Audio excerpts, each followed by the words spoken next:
देवते संत देवते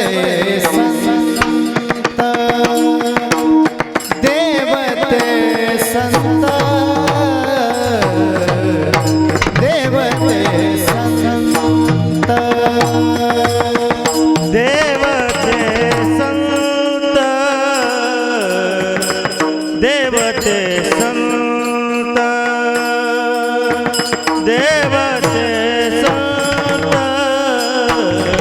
देवते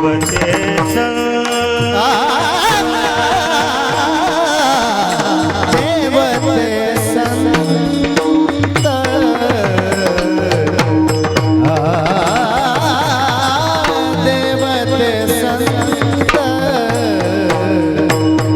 देवते संत देवते संत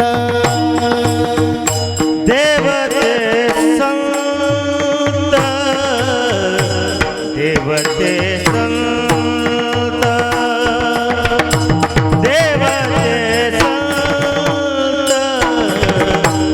देवते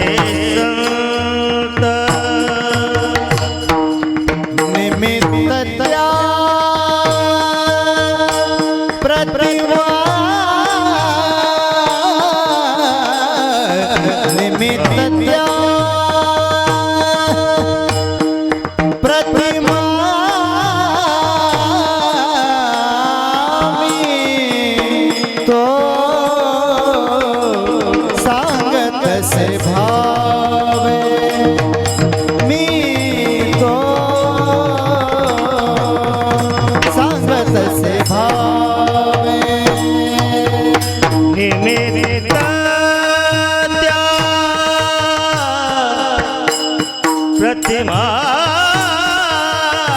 निमित्त प्रतिमा आम्ही सांगत से भावे आम्ही सांगत से भावे सोठावे ससरा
ठावे सकला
सद्गुरु तुकाराम महाराज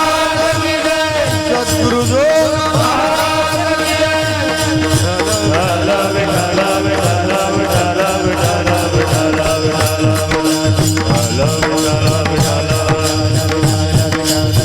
विठ्ठल विठ्ठल विठ्ठल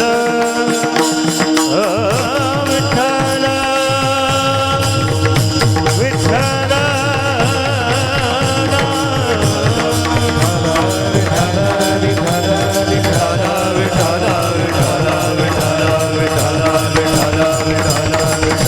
बोलो मुरली श्री ज्ञानदेव माऊली ज्ञानेश्वर महाराज की जय. सद्गुरु तुकाराम महाराज की जय. सद्गुरु जोग महाराज की जय.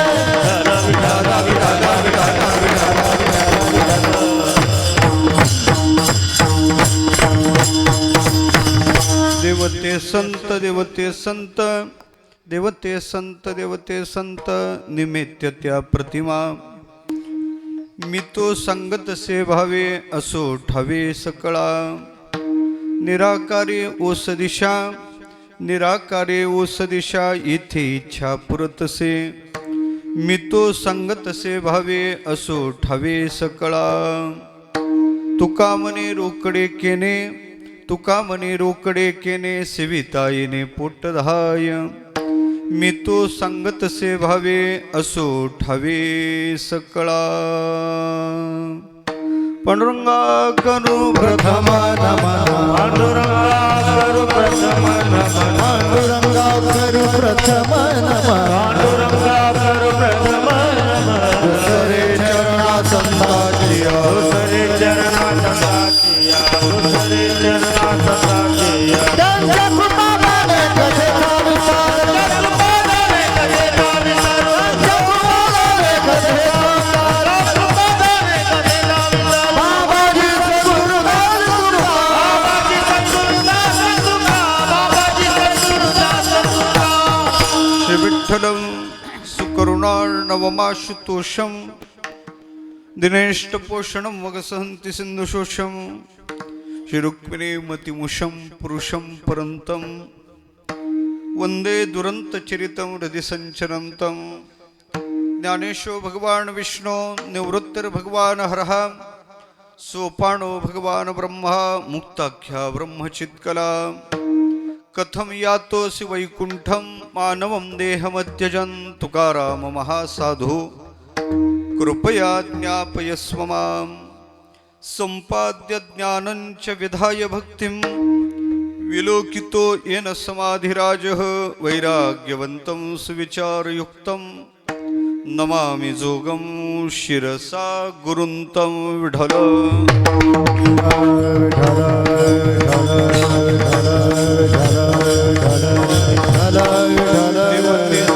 देवते संत देवते संत देवते संत निमित्त त्या प्रतिमा मी तो संगत से भावे असो ठावे सकळा. प्रस्तुत प्राप्तस्थळी प्राप्त संगी कीर्तन रूपी सेवेकरिता निवडलेला अभंग वैराग्य रागरसिक जगद्गुरु तुकोबार महाराज यांचा चार चरणाचा देव संताचा अभेद सांगून देवापेक्षा संताची महती अधिक कशी आहे याचं प्रतिपादन करणार आहे. विठ्ठल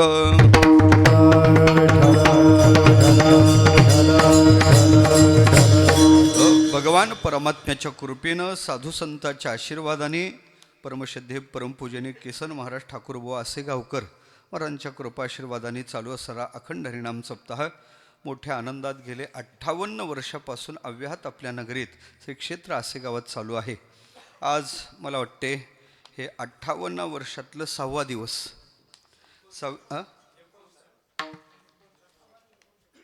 याच्यावर 58 आहे हो.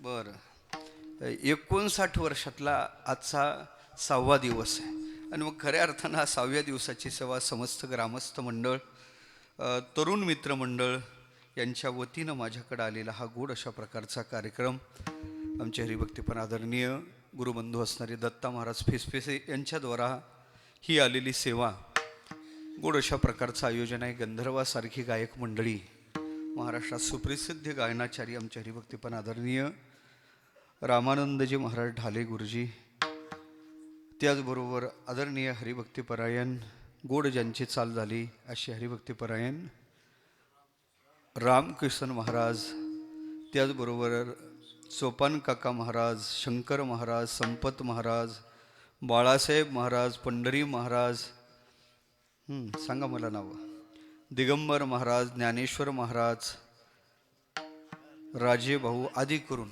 एक एका ते काय गणो अपार हे गंधर्वासारखी गायक आहेत, इंद्रासारखी वादक आमचे हरिभक्तीपण आदरणीय माऊली महाराज, आदरणीय शंकर महाराज, परिसरातली सर्व टाळकरी मंडळी, आपण सर्व स्तोत्रवृंद, सर्वांच्या समवेत मर्यादित वेळेत आपल्याला चिंतन करायचं आहे. गोड अशा प्रकारचं आयोजन आहे. परमश्रद्धेय परमपूजनीय ठाकूरबाबांच्या कृपाशीर्वादानं गेले 59 वर्ष हा उत्सव चालू आहे. आपले कान तयार आहेत आणि विशेषतः या उत्सवाचं आकर्षण आहे भगवती ज्ञानदेवीचं पारायण. सकाळी पारायण, संध्याकाळी सुद्धा पारायण, असं पारायण करणारा आणि शेवटी पारायण आणि नारायणात प्रविष्ट होणारा सप्ताह आहे. विठ्ठल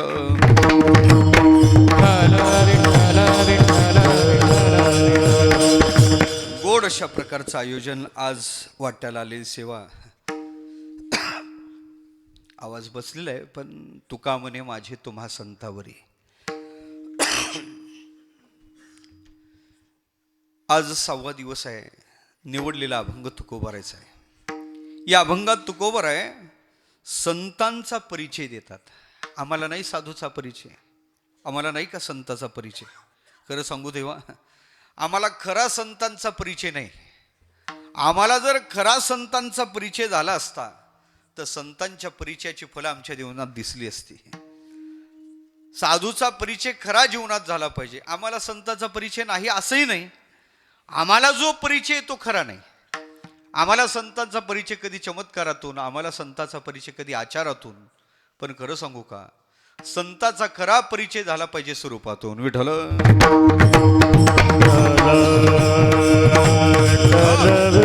चमत्कार संत करत नाहीत का? संतांच्या जीवनात लीलया चमत्कार घडतात, पण चमत्कार हा संतांच्या जीवनाचा स्थायी भाव नाही.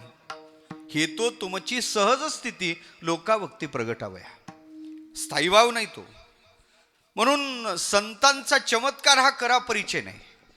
आचार संप्रदाय बदलला का आचार बदलला. वारकरी असेल, पांढरे कपडे असतील, एखादा महात्मा कशाय वस्त्र धारण केलेलं असेल, संप्रदाय बदलला का त्या संप्रदायाचा आचार बदलला. म्हणून आचाराहून सुद्धा साधू कळू शकत नाही.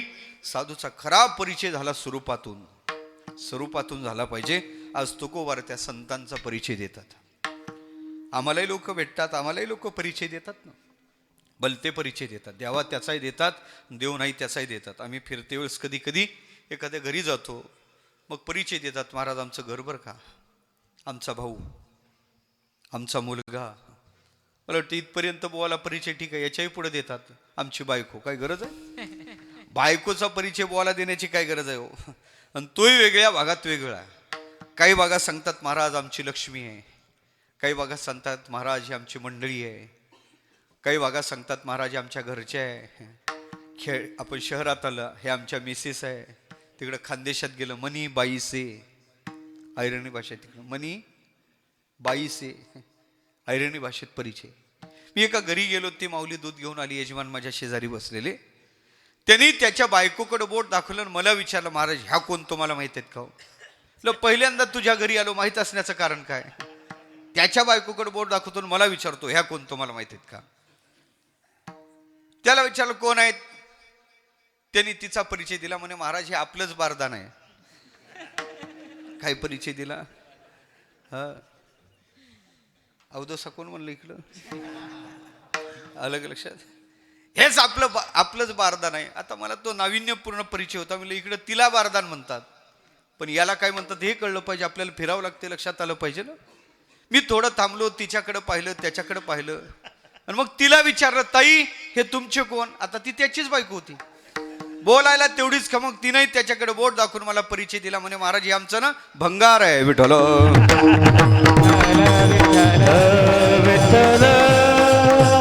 मला वाटते देवा या भंगाराचा बारदानाचा परिचय काहीच गरजेचा नाही. जीवनात परिचय व्हावा देवाचा आणि जीवनात परिचय व्हावा साधूचा. का ऐका ना, मानवी जीवन दोन कक्षेत जगल्या जाते.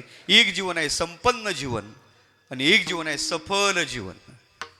संपन्न जीवन त्याला म्हणतात देवा ज्या जीवनात भौतिक सुखाची रेलचेल आहे, गडगंज प्रॉपर्टी आहे, जीवन संपन्न आहे. पण ऐका, जीवन कितीही संपन्न जगा, शेवटी माती खात जावं लागते. संपन्नता किती असू द्या, शेवटी माती खात जावं लागते. रावणाचं ऐश्वर पहा काय आहे ते. हो, सांगा ते कवडी नाही. सांगायचं एवढंच मला, संपन्न त्या कोरोनातली घटना आहे. 1500 कोटीचा मालक होता, कल्याणची घटना आहे. पाहिली असेल पण टीव्हीला बातमी. कोरोनात सापडला बिचारा गेला, पीपी किट मध्ये बांधून प्रेत आणलं. चितेवर टाकता टाकता प्रेत खाली पडलं. ज्यांच्यासाठी 1500 कोटी कमावले, एकही जवळ यायला तयार नाही. बांबुनी प्रेत लोटलं, बांबुनी. किती कोटीवाल्या सांगत आहे मी तुम्हाला, ऐकत आहे तुम्ही. जीवन कितीही संपन्न जगा, शेवटी माती खात जावं लागते. म्हणून देवा, जीवन संपन्न जगण्यापेक्षा जीवन सफल जगा. आणि जीवन सफल कशानं होत असेल तर त्याला दोनच परिचयाची गरज आहे, एक तर देवाचा किंवा संताचा. दोन परिचय झालं का जीवन सफल होते. म्हणून तर आमचे तुकोबार म्हणतात, या जन्माची सार्थकता जर कशात असेल विठ्ठलची एक देखलिया, विठ्ठलची एक देखलिया, विठ्ठलची एक देखलिया, विठ्ठलची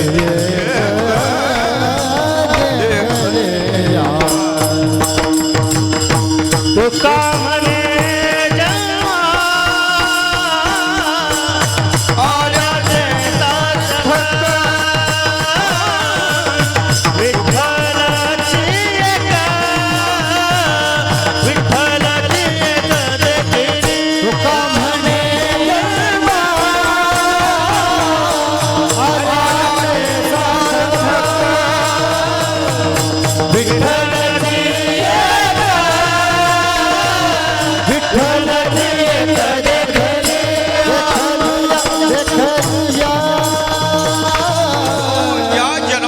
सार्थकता देवाच्या परिचयात. तुका म्हणे जन्मा आल्याचे सार्थक, जन्मा येऊन एक लाभ झाला, बेडवई भेटला पांडुरंग. जन्मा आली याचा लाभ, पद्मनाभ दर्शने. हो, साधू देवाचा परिचय झाला, जीवन सार्थकी लागते देवा. पण दुसरा परिचय साधूचा. साधूचा परिचय झाला पाहिजे, खरा साधू जीवनात कळला पाहिजे देवा. हो हो, सफलता प्राप्त होते. सुफळ हा जन्म होईल येथून देता आलिंगन वैष्णवासी. साधू कळला पाहिजे, पण साधूचा परिचय व्हावा. तुकोबार गाथ्यात दोन प्रामुख्यानं परिचय देतात. कधी देवाचा देतात आणि कधी साधूचा देतात. आता परिचय काही एकांगाने होत नाही. कधी कधी व्यक्तीचा परिचय त्याच्या बोलण्यात होते, कधी कधी एखाद्या व्यक्तीचा परिचय त्याच्या कार्यात होते, कधी कधी एखाद्या व्यक्तीचा परिचय त्याच्या अस्तित्वानं होते, आणि कधी कधी एखाद्या व्यक्तीचा परिचय त्याच्या स्वरूपातून होते. व्यवहारात या परिचयाच्या कक्षा आहेत, तसं साधूच्या परिचयाच्या त्याच कक्षा आहेत.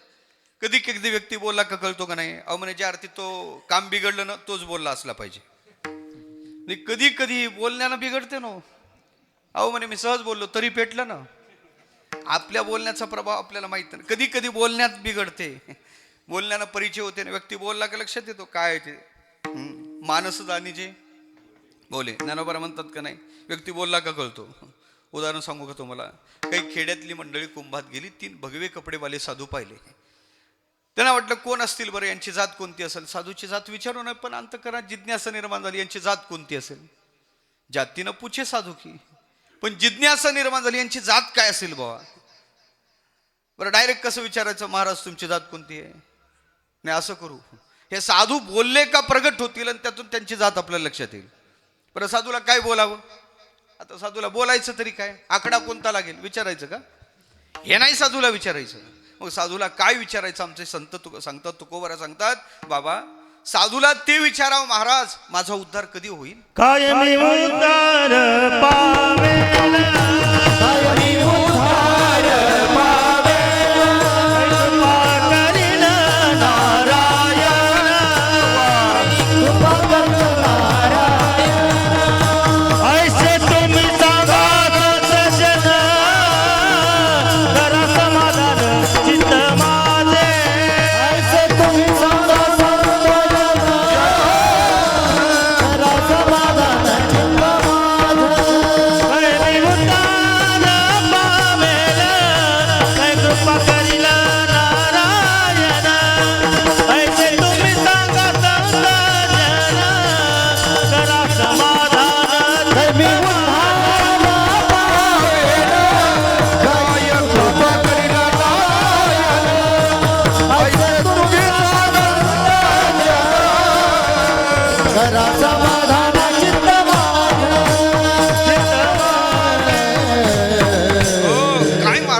उद्धार होईल का हो? देव माझ्यावर कृपा करील का?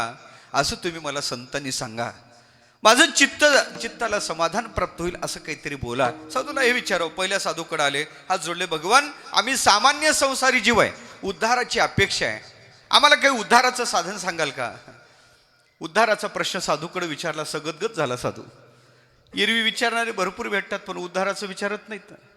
आनंद वाटला त्याला आणि त्यांनी सांगितलं, बाबा उद्धाराची अपेक्षा आहे ना, मी साधन सांगतो, साधन कर, उद्धार निश्चित आहे. म्हणजे काय महाराज साधन? त्या साधूने सांगितलं, राम नाम लड्डू हे गोपाल नाम घी, हरिको नाम मिश्री घोर घोर करपी. म्हणजे रामाचं नाव लाडू आहे, गोपालाचं नाव तूप आहे, हरीचं नाव मिश्री आहे, याचं मिश्रण कर, याची घोड भरत जा. उपदेश नामाचाच केला, पण माध्यम भोजनाचं निवडलं. आणि भोजन काय आमटी भाकरीचं घेतलं नाही, आपलं वरण तर घेतलंच नाही. मग तूप काय आणि साखर काय? असं कोणाला आवडतो तूप आणि साखर? लक्षात आला, हा ब्राह्मण कुलोत्पन्न असला पाहिजे. तुपातलं सांगतो ना, आणि हा ब्राह्मण असला पाहिजे. व्यक्ती बोलला का लक्षात येतो. दुसऱ्याकडे हात जोडले, महाराज काय उद्धाराचं साधन सांगाल का? त्यांनी नाही सांगितलं. अहो, त्यांनी सांगितलं त्याच्यापेक्षा काही सोपं आलं तर. म्हणे ऐका मग, राम नाम का खडग बनाकर कृष्ण कटार बांधलिया, हरी नाम की ढाल बनाकर यम का फंदा काटलिया. राम नाम खडग आहे, कृष्ण कटार आहे, हरी नावाची ढाल आहे, आणि त्यांनी यमाचं बंधन तोडून टाका. उपदेश नामाचाच केला, पण माध्यम शस्त्राचं निवडलं. लक्षात आला, हा क्षत्रिय कुलोत्पन्न असला पाहिजे. तिसऱ्याकडे आले. महाराज काही साधन? त्यांनी सांगितलं नाही. सांगितलं ना, महाराज काय करता तुम्ही? म्हणे महाराज आमचं दुकान आहे. काय भेटते दुकानात? म्हणे काय दिलं म्हणजे उद्धार होईल महाराज, द्यायची तयारी आहे. काय काय तुमच्या दुकानात? म्हणे सगळं आहे.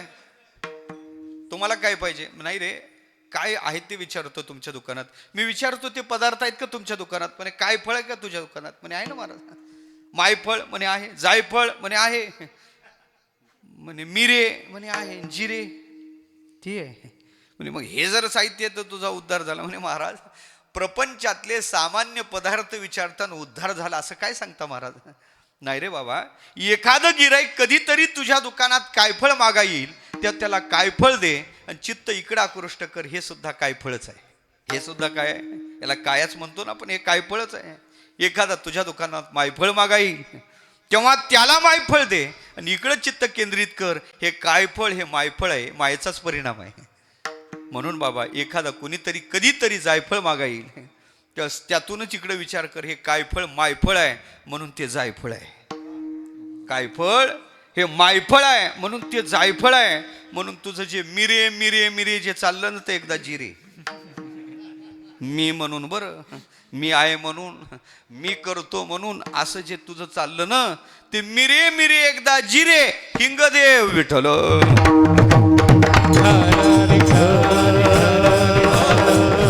आमच्या संतांनी काय वेगळं सांगितलं का? अरे अहंकार गेला रे गेला का तुकोबर? अहंकार गेला तुका म्हणे देव झाला, तुका म्हणे देव झाला, तुका म्हणे देव झाला. अहंकार गेला तुका म्हणे देव झाला, तुका म्हणे देव झाला. अहंकार गेला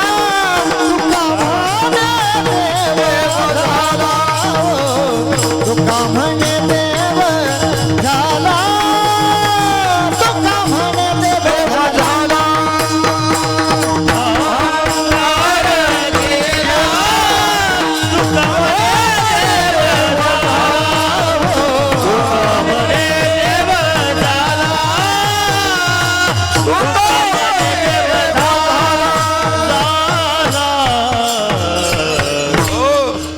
अहंकार गेला रे गेला. काही अहंकारामुळेच वेगळीकता आली आपल्याला. हो, हा परमात्माची दुसरा, हा परमात्माचा आहे. पर अहंकार रूपी निद्रा लागल्यामुळं तर स्वरूपापासून बाजूला गेला ना. मला सांगायचं काय, उपदेश व्यवहाराच्या माध्यमात केला. हा वैश्य कुलोत्पन्न साधू असला पाहिजे. व्यक्ती बोलला का कळतो, तसा साधूही बोलला का कळतो. देवही बोलला का, देवाचाही बोलण्यात परिचय होतो. देव कसा बोलतो? भागवतांनी 3 विशेषण दिले. मधुरया गिरा, वल्गुवाक्यया आणि बुध मनोज्ञया. 3 भागवतांनी देवाच्या बोलण्याला विशेषण दिले.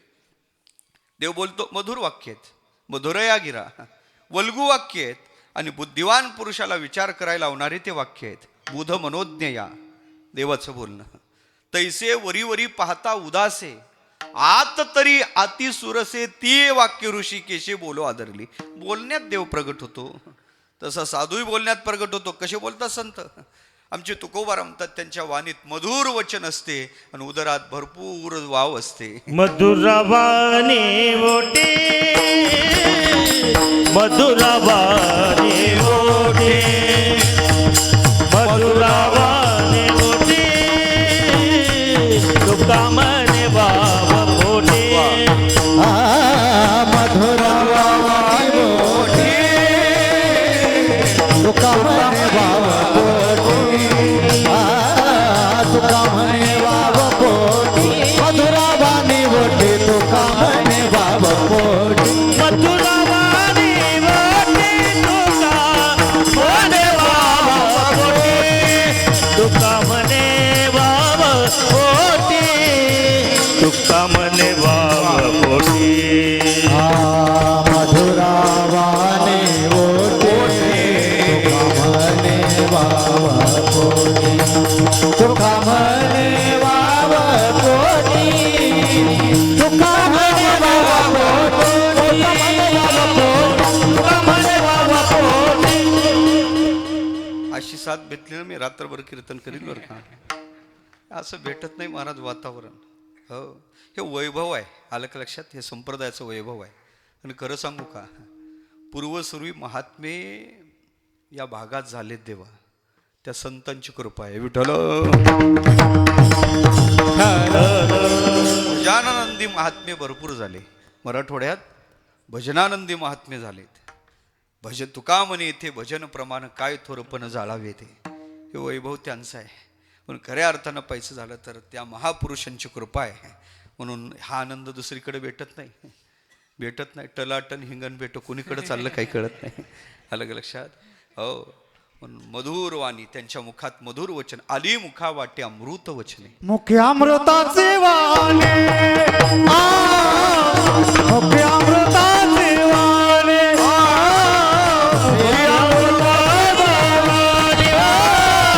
मुख्य अमृताचे वाणे, देह देवाचे तारणे, देह देवाचे तारणे, मुख्य अमृताचे वाणे, मुख्य अमृताचे वाणे, देह देवाचे तारणे, देह देवाचे तारणे, मुख्य अमृताचे वाणे, मुख्य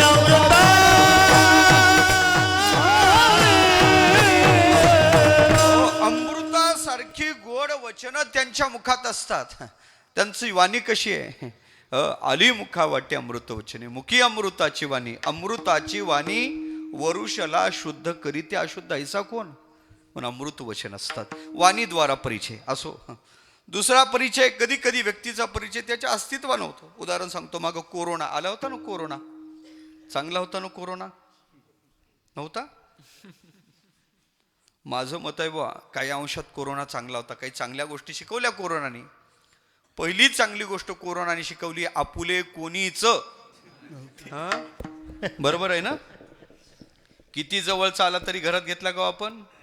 दुसऱ्यात जाऊ द्या गुरुजी, माझंच सांगतो, आप भीती. आमचं गाव इकडं खाली आहे, हिंगोलीच्या खाली. मी नेमकं ते लॉकडाऊन झालं आणि कीर्तनासाठी इकडं, ते लॉकडाऊनच्या आदल्या रात्री इकडे कीर्तनाला होतो. कीर्तन केलं आणि गावात फोन केला, हॅलो, आता आळंदीला काही जाणं शक्य नाही, गावाकडे येतो. अख्खं गाव भावकीचं आहे, दुसरं एकही घर नाही आमच्या गावात. सरपंच आहे आमचा आणि पोलीस पाटील आहे आमचाच. मी फोन केल्यावर त्यांनी रात्री गावात मीटिंग घेतली, बुवा आळंदी रिटर्न होत आहेत. आणि त्यांनी मला तिकून फोन केला, महाराज तुम्हाला एकच विनंती आहे, तुम्ही काही गावात येऊ नका, तुमची व्यवस्था आम्ही शेतात आंब्याखाली केली जिवंतपणे. आणि तेव्हापासून मला एका वाक्याचा अर्थ लक्षात आला, आमची माती, दुसरे नाही, आमचीच माणसं. वाईट होता कोरोना, वाईट होता कोरोना. हे कोरोनाने शिकवलं ना हो. कोरोनाने हे दुसरी एक चांगली गोष्ट शिकवली, कमी लोकात लग्न होऊ शकते.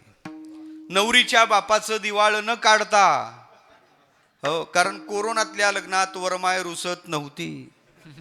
तिला सांगलं रुसण्यात का वेळ घातला तर तिकून गाडी आली पोलिसाची, क्वारंटाईन तुलाच करून देतो. गप्पच.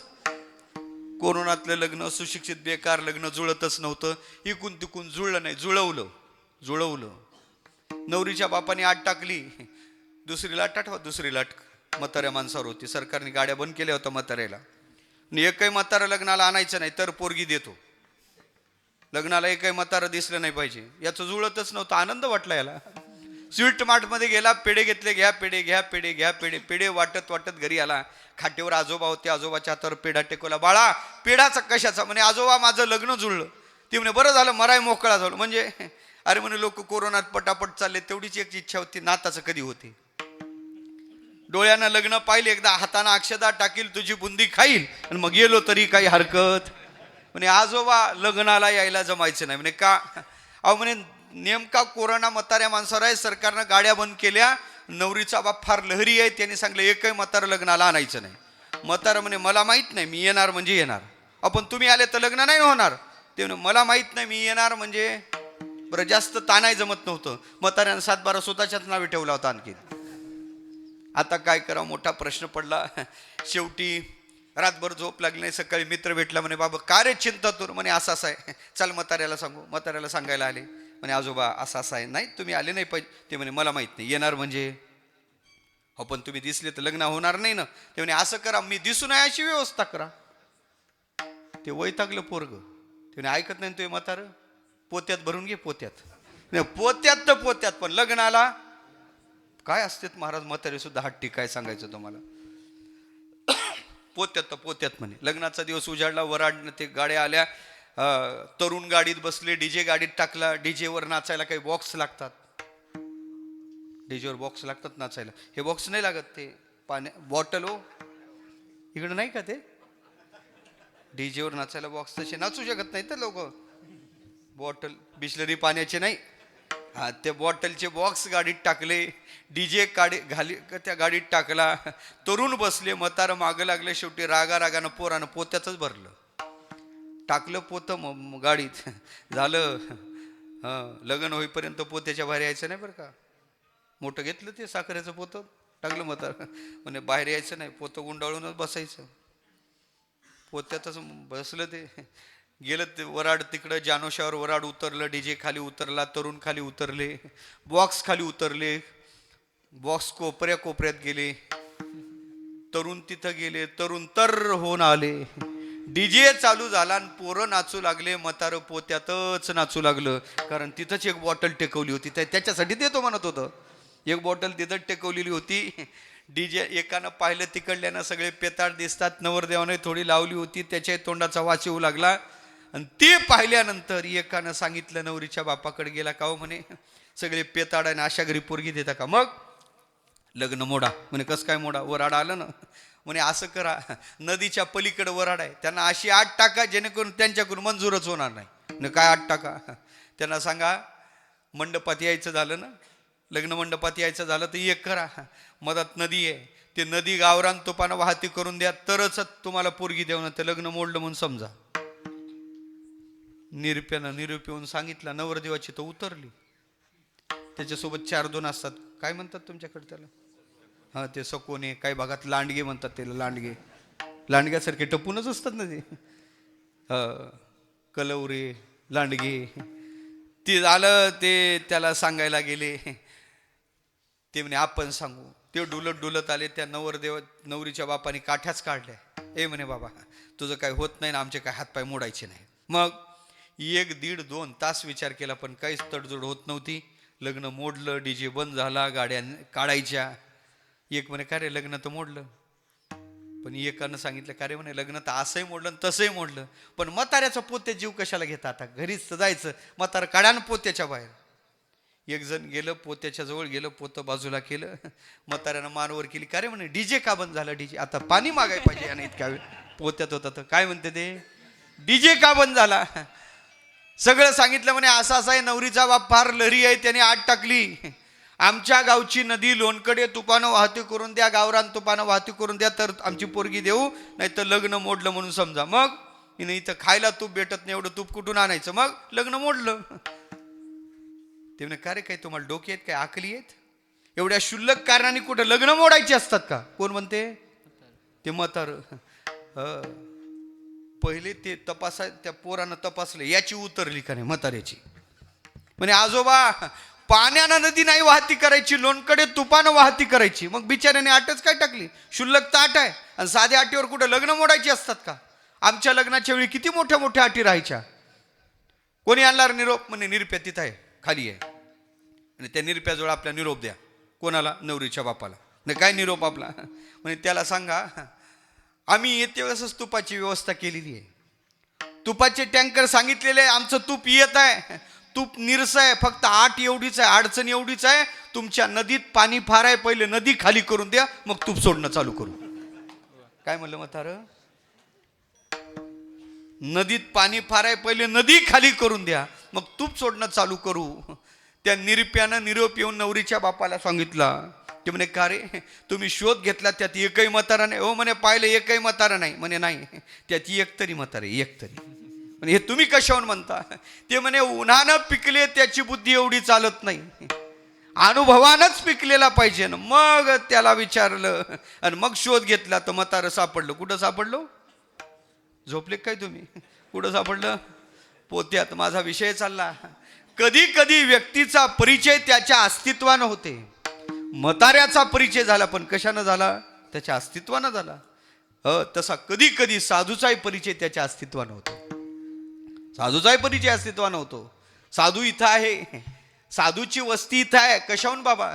जिथं पुण्याचं पीक आलं आणि पापाचा नाश झाला, समजायचं इथं संतांची वस्ती आहे. जेथे वसती हरीचे दास, पुण्य पिके पापा नाश. विठ्ठल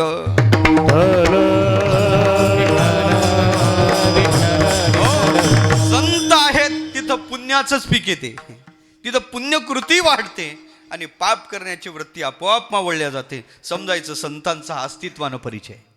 कधी कधी व्यक्तीचाही परिचय. असे वेगळे परिचय की ती सांगू घड्याळ पुढे जात आहे.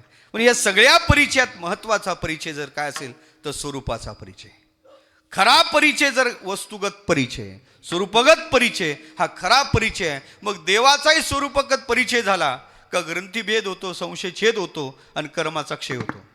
विद्यते हृदय ग्रंथी छिद्यन्ते सर्व संशया, क्षीयन्ते चास्य कर्माणी तस्मिन दृष्टी परावरे. देवाच्या दर्शनात हा लाभ होतो देवा. मग देवाचाही खरा परिचय झाला पाहिजे, स्वरूपगत परिचय झाला पाहिजे. तसा साधूचाही स्वरूपगत परिचय झाला पाहिजे. तुकोबारे तो देवाचाही स्वरूपगत परिचय देतात आणि साधूचाही स्वरूपगत परिचय देतात. पण या सगळ्या परिचयात साधूचा स्वरूपगत परिचय काय, खरा परिचय काय, ते अभंगाचं पहिलं चरण. देवते संत, देवते संत, देवते संत,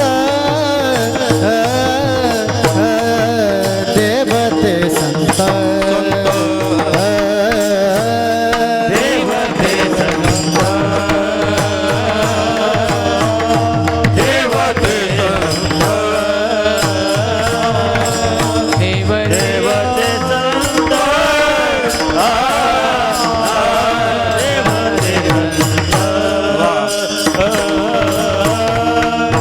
देवते संत, देवते संत, देवते संत,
सांगत से भावे हे मी तो सांगत से भावे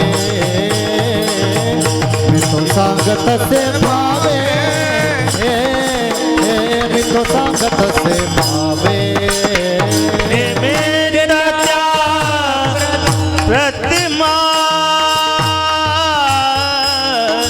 निमित्तच्या प्रतिमा निमित्तच्या प्रतिमा मी तो सांगत से भावे मी तो सांगत से भावे मी तो सांगत से भावे मी तो सांगत से भावे देवते संत निमित्ताच्या प्रतिमा निमित्ताच्या प्रतिमा निमित्ताच्या प्रतिमा देवते संत निमित्तच्या प्रतिमा निमित्तच्या प्रतिमा निमित्तच्या प्रतिमा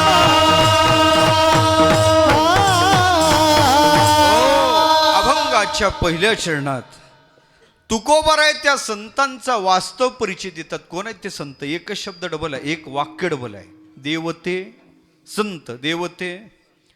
अहो एक शब्द जरी डबल आला तरी द्विरुक्ती दोष होतो. इथे एक वाक्य डबल आहे. का वापरलं तुकोबाराने? पुढचं आठवलं नाही म्हणून पाठवलं का? ते आपलं आहे, साठवलं आठवलं पुढच्याला ते पटवलं आणि पटलं नाही तर कटवलं. एकच वाक्य डबल का वापरलं तुकोबाराने? साहित्यात त्याला द्विरुक्ती दोष म्हणतात. का स्वीकारला तुकोबाराने हा दोष? त्याचं उत्तर असं आहे, द्विरुक्ती जसा दोष आहे तसा कुठं कुठं द्विरुक्ती चालते, कुठं कुठं गुन्हाही होते. कुठं कुठं अतिशय प्रेमाचा व्यक्ती आपल्या घरी आलेला आहे, उंबऱ्याच्या बाहेर आपण पाय टाकला आणि त्याला दारात पाहिलं, आनंद वाटला, राम राम. पुढचा शब्द काय असते आपला? हा रामरामच असते. नाही, आपण राम राम केला, पुढचा शब्द काय असते आपला त्याला? अहो या या या या याच नाही, प्रेमाचा व्यक्ती या या या या या या हे या काय हो? आदर आहे. ज्याच्याविषयी चित्तात प्रेम आहे, आदर आहे, त्याच्याविषयी द्विरुक्ती होऊ शकते, द्विरुक्ती होते. या या या या द्विरुक्तीच नाही, तुरुक्ती चतुरुक्ती होते. या या या या या या या या काय आलं लक्षात? हो, चालते, आदरात चालते. माता भगिनीनं स्वयंपाक केला, चांगला स्वयंपाक तयार केला, ज्यांच्यासाठी तयार केला, जेवायला बसले आणि पहिल्याच वाढीला त्यानं हात असा केला. मग काय म्हणता तुम्ही? काय म्हणता तुम्ही? घ्या, तुमच्या घरी भेटत नाही हादाडा. मग काय म्हणता? असं म्हणत नाही ना. मग काय म्हणता तुम्ही? काय म्हणता? अहो घ्या घ्या घ्या घ्या घ्या. हे घ्या घ्या घ्या काय हो? आग्रह. आग्रहाच्या ठिकाणी दुरुक्ती चालते देवा. आणि दररोज हरिपाठ म्हणतो, हरिमुखे म्हणा, हरिमुखे म्हणा. अभंग झाला का पुन्हा हरिमुखे म्हणा, हरिमुखे म्हणा. का का त्याचं चिंतन असं आहे. शास्त्र बोलते महत्वाचा विषय पुन्हा पुन्हा सांगावं म्हणे. ब्रह्मसूत्रात सूत्र आहे, आवृत्ती सकृतोपदेशात. महत्वाचा विषय त्याची आवृत्ती करावी. सकृतोपदेशात आवृत्ती ही म्हणजे चांगला जो विषय आहे त्याची आवृत्ती करावी, पुन्हा पुन्हा सांगावा. सिद्धांताचा विषय पुन्हा पुन्हा सांगावा. हरिपाठातला सिद्धांत आहे, हरिमुखे म्हणा, हरिमुखे म्हणा, म्हणून पुन्हा पुन्हा येतो. अलग लक्षात ऐका. या अभंगात तिन्ही कारण आहे. वर्णविषय संताच्या विषयी तुकोबाराच्या अंतकरणात परमप्रेम आहे, म्हणून देवते संत, देवते संत. तुम्ही आम्ही संतांची साधना देव म्हणून करावी हा तुकोबाराचा आग्रह आहे, म्हणून देवते संत, देवते संत. आणि या अभंगातला सिद्धांतच आहे, देव आणि संत एक आहे, म्हणून देवते संत, देवते संत. विडल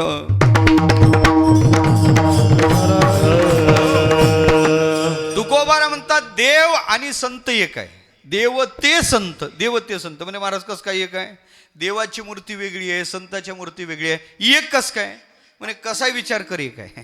गुणाचा विचार कर एक आहे, स्वरूपाचा विचार कर एक आहे, सामर्थ्याचा विचार कर एक आहे. गुणाचा विचार त्याला साहित्यात गौणीवृत्ती म्हणतात. गौणीवृत्ती कशाला म्हणतात सांगू का? एखादा व्यक्ती असतो, लोक सांगतात हा आमच्या गावातला वाघ आहे, म्हणतात नाही एखाद्याला वाघ, म्हणतात वाघ असतोय ना. वाघ लग्नाच्या आधी वाघ, लग्न झाल्यावर वाघ, लग्नाच्या आधी मोकाट वाघ, लग्न झाल्यावर देवी त्याच्या मानगुटीवर असते, देवीच्या ताब्यातला वाघ. एखाद्याला वाघ म्हणलं तरी वाघासारखं त्याचं शरीर नाही, मग त्याला वाघ का म्हणतात? उत्तर एवढंच आहे, वाघासारखे त्याचे गुण आहे, शौर्य क्रोर्य त्याच्या ठिकाणी पाहायला सापडते, पण त्याला वाघ म्हणतात. आणखी सोपं सांगू, ते मागं कोरोना झाला होता. तुम्ही म्हणाल बुवा कोरोना जास्त सांगता, तुमच्यावर जास्त बितला होता का? ऐका, ते कोरोनात लग्न झालं, मैत्रीण काही लग्नाला येऊ शकले नाही, तिकडं कोरोना वाढला होता, दूर देशात होती. दिवाळीला दोन्ही मैत्रिणी माहेरी आल्या. मग तिला विचारलं, का गं बाई तुझ्या लग्नाला येणं शक्य झालं नाही, कोण कोण असते तुझ्या सासरी, तुला सासू आहेत का, सासरे आहेत का? ते म्हणे आहे ना. कसे आहेत ग? कसे म्हणल्यावर तिनं सांगलं, शंकर पार्वती सारखे आहेत. कसे आहेत? चांगली असेल बिचारी. सासू सासरे कसे आहेत? शंकर पार्वती सारखे. तिला विचारलं, का गं तुझे पती कसे आहेत? म्हणे खूप हँडसम आहेत. अगं तसं नाही, त्यांचा स्वभाव कसा आहे? म्हणे बाई माझं भाग्य इतकं चांगलं, इतके चांगले पती भेटले, तुला काय सांगू, महादेवाच्या पुढचेच आहेत म्हणे. बहुतेक तुमच्या लक्षात आलेली दिसत नाही. महादेव मंदिर नाही का तुमच्या गावात? सर आहे ना. मग महादेवाच्या पुढे काय असते? मी बहिरा आहे, मला ऐकायला थोडं कमी येते. महादेवाच्या पुढे काय असते? तिला म्हणायचं नव्हतं माझे पती नंदी बैल, म्हणायचं नव्हतं. म्हणत असतात नवरा माझ्या, युकून उत्तर आलं पाहिजे, नवरा माझ्या मुठीत आहे. पतीचं वर्णन झाल्यावर तिला विचारलं, का गं तुला जाऊ आहे का? म्हणे खूप चांगली आहे. दीर सगळ्याचं वर्णन करता करता शेवटी तिला विचारलं, तुला ननंद आहे का? ननंद. ननंद शब्द ऐकला नाकतोंड मुरडलं. म्हणे आहे ना. म्हणे कशी आहे? म्हणे लवंगी मिरचीच आहे. लवंगी मिरची पाहिली ना तुम्ही? लवंगी मिरची पाहिली ना? तुमच्याकडे नाहीत का लवंगी मिरच्या? चांगल्याच मिरच्या आहेत का तुमच्याकडे? लवंग्या नाहीत का? हां, मग त्या लवंगी मिरची पाहिली ना तुम्ही? हो महाराज, तिचं तिखट तिला सहन होत नाही. तिचं तिखट ती खालून काळी पडत चालते. कोण? ती लवंगी मिरची. ननंद कशी आहे? लवंगी मिरचीची उपमा दिली. आता माझा प्रश्न तुम्हालाच आहे, लवंगी मिरची हिरवी आहे, ननंद हिरवी आहे का?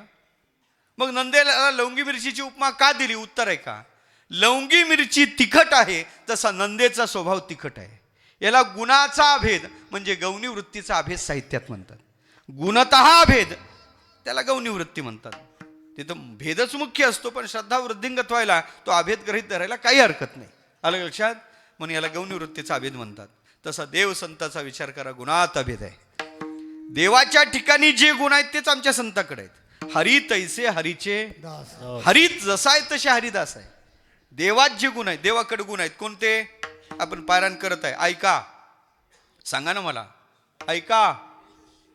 हा सांगा पुढं, ऐका, सांगा ना, ऐका. यशस्वी औदार्य ज्ञान वैराग्य ऐश्वर्य हे साही गुणवर्य वसती जेथ, म्हणून तो भगवंतू निसंगाचा सांगा तू, मने पार्था दत्त चित्तू होई आता. 6वा अध्याय. ऐका, देवाकडे 6 गुण आहेत. कोणाला भगवान म्हणावं? भगवान शब्दाची व्याख्या ज्ञानोबारांनी केली, ज्याच्याकडे 6 गुण एकाच काळी राहतात, एक समय अवच्छेदकानी 6 गुण ज्याच्याकडे राहतात तो भगवान आहे. भगवान शब्दाची व्याख्या ज्ञानोबारांनी केलेली. पुराणात थोडी वेगळी व्याख्या आली. पुराणाने सांगितलं ज्याच्याकडे 3 शक्ती आहेत त्याला भगवान म्हणा. उत्पत्तीम प्रलयंशैव भूतानाम गतिम गतिम वृत्तीम विद्यान विद्यांच सवाचो भगवान इति. भगवान शब्दाची पुराणात आलेली व्याख्या, उत्पत्तीम प्रलयंशैव भूतानाम गतिम गतिम वृत्तीम विद्यान विद्यांच, तो भगवान आहे. ऐका, या श्लोकाचा शॉर्ट फॉर्म सांगू का तुम्हाला? आपल्याला माहीत असणारा शब्द आहे गॉड. GOD. जनरेशन, जनु जनरेट, ऑपरेशन ऑपरेट आणि डिझॉल्व. ह्या 3 क्रिया करतो, पण ज्याच्यात काही बदल होत नाही, तो शाश्वत राहतो, त्याला देव म्हणतात, त्याला भगवान म्हणतात. त्याच्यात काही बदल होत नाही, तो कॉन्स्टंट राहतो. ज्ञानोबा एका ओळीत सांगतात, उपजे उपजे आणि नासे हे मायावसे दिसे, एरवी तत्वता वस्तू असे अविनाशाची. 2राच अध्याय. उपजे आणि नासे हे मायावसे दिसे, हे मायेच्या योगाने आहे. एरवी तत्वता वस्तू असे अविनाशाची. हा सिद्धांत विज्ञानानं सांगितला. त्याला म्हणतात कॉन्झर्वेशन ऑफ एनर्जी, त्याला म्हणतात ऊर्जा अक्षयता. ऊर्जा निर्माण केल्या जात नाही, ऊर्जेचा नाश होत नाही, ऊर्जा रूपांतरित केल्या जाते. या जगतातली ऊर्जा अक्षय आहे. त्या सिद्धांत करते energy is neither be created, निर्माण होत नाही, तिचा नाश होत नाही, is convert one form to another form, all energy is constant, असं त्यांना ते सांगितलेलं आहे. तिकडं केलेलं ऊर्जा तत्वाचं चिंतन आणि इकडं केलेलं भगवत तत्वाचं चिंतन हे दोन्ही सारखे आहेत. एकच आहे. स्वतःच्या स्वरूपात बदल न होता जगताची उत्पत्ती स्थिती लय हे तिन्ही करतो, त्याला देव म्हणतात, त्याला भगवान म्हणतात. ऐका ऐका, ज्याच्याकडे 6 गुण आहेत, ज्याच्याकडे 3 शक्ती आहे, त्याला भगवान म्हणतात. या आमच्या संतांकडे सुद्धा हे गुण आहेत. संताकडे सुद्धा आहे. यश नावाचं गुण आहे का नाही? देवाकडे पहिला गुण यश आहे. देवाला कधी पराजय माहीत नाही, कधी पराजय माहीत नाही. अर्जुनाच्या संबंधानं देव अर्जुनाला म्हणतात, अर्जुना तुझं नाव घेऊन जर एखाद्या कामाला एखाद्या वाटेला निघलो ना बाबा, तर त्या वाटेला अपयश राहत नाही म्हणे. काय सांगतात देव? अर्जुनाचं नाव घेऊन एखाद्या वाटेला आपण लागलो तर त्या वाटेला अपयश उल्लंघन करून जाते. ज्ञानेश्वरीत ओवी आहे, तुझी येणी नामे अपयशी दिशाची लंघिजे. तुझ्या नामाने अपयश दिशेचं उल्लंघन करून जाते. याचा अर्थ काय? देवाकडे जसं यश आहे तसं साधूकडे यश आहे. 18वा अध्याय, विजय नाम अर्जुन विख्यातू, विजय स्वरूप श्रीकृष्ण नातू, श्रीयसी विजय निश्चित असणे जेथ. फरक कुठं आहे? मग देवाकडे यश आहे, साधूकडे यश आहे. देवाकडे श्री नावाचा गुण आहे. देव श्री म्हणजे सुंदर आहे. किती सुंदर आहे! एकदा तो बालकृष्ण सकाळी सकाळी उठलेला आहे, आपल्या वाड्याच्या दारात आलेला आहे, हात वर केलेले आहेत, आळस देत आहे, निरागस मुद्रा आहे, झोपेतून उठलेला कृष्ण आहे. रमणीय कमनीय कृष्णाचं रूप राधेनं पाहिलं. राधा सासूरवाशी शेण टाकायला निघलेली आहे. शेणाचं टोपलं डोक्यावर आहे, शेणाची पाटी डोक्यावर आहे, पातळ शेण त्या टोपल्यात आहे. आणि शेण टाकायला निघलेल्या राधेचं लक्ष कृष्णाच्या वाड्याकडे गेलं. वाड्याकडं पाहिलं, कृष्णाला दारात पाहिलं, अतिशय रमणीय कमनीय कृष्णाचं रूप पाहिलं, आणि राधेचा पाय पुढं जातच नाही. राधा कृष्णाच्या वाड्यापर्यंत आली, आणि आल्यानंतर केलं काय? त्या रमणीय रूपाने आकृष्ट झालेली राधा त्या शेणाच्या पाटीतला हात काढते, कृष्णाच्या जवळ येते, आणि वर त्याचे हात असल्या कारण असा गाल पकडला. गालगुचा घेतला, लहान बाळाचा घेतो ना गालगुचा आपण, गाल पकडला. शेणाच्या टोपल्यातून आलेला हात आहे, हाताला शेण लागलेला आहे. गाल पकडल्यावर काय झालं सलो? गालाला शेण लागलं. कृष्णाने वरचा हात खाली घेतला, गालावून फिरवला, पाहिलं अरे आपल्या गालाला राधेनं शेण लावलं. आपण वाड्याच्या उमऱ्याच्या बाहेर गेलो नाही तरी ना आपल्या दारात येऊन खोडी केली. आता कसं काय गप्प राहायचं? रिकामा आपल्या लोक खोडकर समजतात, आपण काय खोडकर आहे का? आपली खोडी केल्यावर कसं काय गप्प राहायचं? राधेनं ते गालगुच्चा घेतला आणि पुन्हा शेण टाकायला ते उकिरड्याकडे निघली. खाली शेण पडलेलं होतं, पातळ शेण होतं, उचललं आणि तिच्या अंगावर मारून फेकलं. मागून काय आलं म्हणून तिनं तोंड वळवलं, तोंडावर मारलं. साडी शेणानं भरली आणि तोंडही शेणानं भरलं. चिडली राधा, एवढूचं शेण माझ्याकडून गाल लागलं, सगळ्या कपड्यावर शेण टाकलं. चिडलेल्या राधेनं शेणाचं टोपलं घेतलं आणि ते पातळ शेण होतं त्या टोपल्यात. ते टोपलं घेऊन ती त्याच्याजवळ गेली, रागे रागे ते टोपलं टेकवलं, रागानं त्याची मानगुटी पकडली, शेणाच्या टोपल्याजवळ त्याला आणलं, शेणाच्या टोपल्यात त्याचं तोंड असं दाबलं. काय झालं सर? नाही आलं लक्षात? उद्या शेणाचे टोपले भरून घ्या. काय झालं? साधं उत्तर आहे की हो. शेणाच्या टोपल्यात तोंड दाबलं असेल, काय झालं सलो? चोपदार काय झालं सर? हा, साधं उत्तर आहे. तोंड शेणाने भरलं. याच्यात काही काही पार विचार करावा लागते, काही ग्रंथ पाहावं लागते, असं काही नाही. हा, भक्तिशास्त्राने हेच उत्तर दिलं. गोमय मंडित भाल कपोलम. गोमय म्हणजे शेण, मंडित म्हणजे भरलं, भाल कपोल म्हणजे चेहरा. कृष्णाचा चेहरा शेणाने भरला. आता माझा प्रश्न तुम्हाला असा आहे, चेहरा शेणाने भरल्यावर कोणी सुंदर दिसते का हो? युक्तिवादानं उत्तर देऊ. चेहरा शेणाने भरल्यावर जर कोणी सुंदर दिसत असतं तर मेकअप बॉक्स मधल्या क्रीम गेल्या असत्या आणि तिथं शेणाचे टोपले आले असते. आणखीन शेणाचे टोपले मेकअप बॉक्समध्ये नाही, त्या अर्थी शेण लागल्यावर कोणी सुंदर दिसत नाही. पण कृष्णाच्या चेहऱ्याला शेण लागलं तरी कृष्ण कसा दिसत होता? भक्तिशास्त्र त्याचं चिंतन करतात.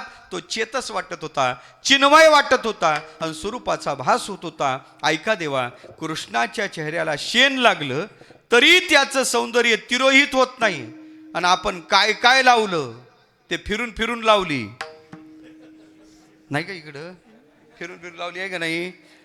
तरी आपलं निखारल्या जात नाही. का नाही बाबा? याचं उत्तर आहे, देवाच्या ठिकाणी खरं सौंदर्य आहे. परमात्मा खरा श्री गुणाने युक्त आहे. म्हणून आमच्या संतांनी देवाच्या सौंदर्याचं वर्णन केलं. तो राजस आहे, सुकुमार आहे. राजस सुकुमार मदनाचा पुतळा, सुकुमार मदनाचा पुतळा, राजस सुकुमार मदनाचा पुतळा, राजस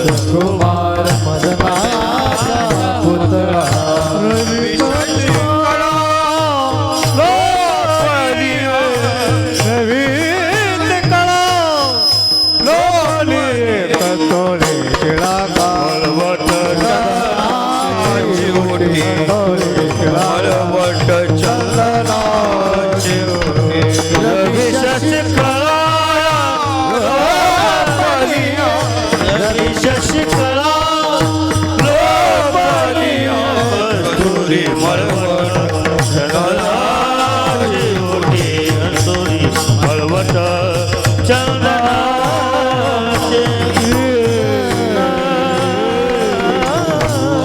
परमात्म्याच्या सौंदर्याला उपमा दिली. मदनाचा पुतळा. देव मदनाचा पुतळा आहे. या तुझी निडाळी कोटी चंद्र प्रकाश कमल नयन हासे वदन हासे कमल नयन हासे वदन हासे कमल नयन हासे वदन हासे कमल नयन हासे वदन रे कृष्ण डोलकार कृष्ण घड़िया घड़िया घड़िया गोद बोलकार घड़िए घड़िए घड़िए बुझ बोलकार तुझिए तुझिए कोटी प्रकाश कमल नयन हासे वदन हासे कमल नयन हासे वदन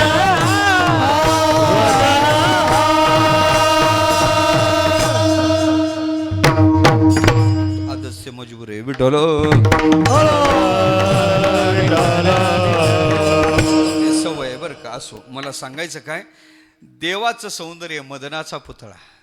देवाचं सौंदर्य आहे तुझी ये निढळे कोटी चंद्रप्रकाश आहे. दोन्ही एकातच करू, दोन्ही एकत्र करतो. ज्ञानोबारा कशी येतो, ज्ञानोबाराचं सौंदर्य कसं आहे, नाथ बाबाला ज्ञानोबारा दिसले आणि हे दोन्ही प्रमाणे एकत्र करून ज्ञानोबारा सांगतात, आपल्या नाथ बाबा सांगतात ज्ञानोबारा असे आहेत दिव्य तेज. दिव्य तेज पुंज मदनाचा पुतळा दिव्य तेज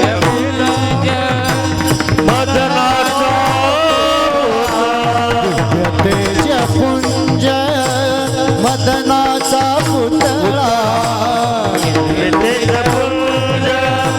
मदनाचा पुतळा परब्रह्मा केवळ बोलत से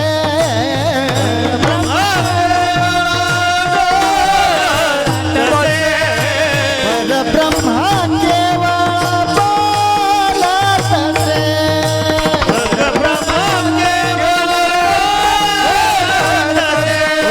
श्री ज्ञानदेव येऊनी स्वप्नात श्री ज्ञानदेव येऊनी स्वप्नात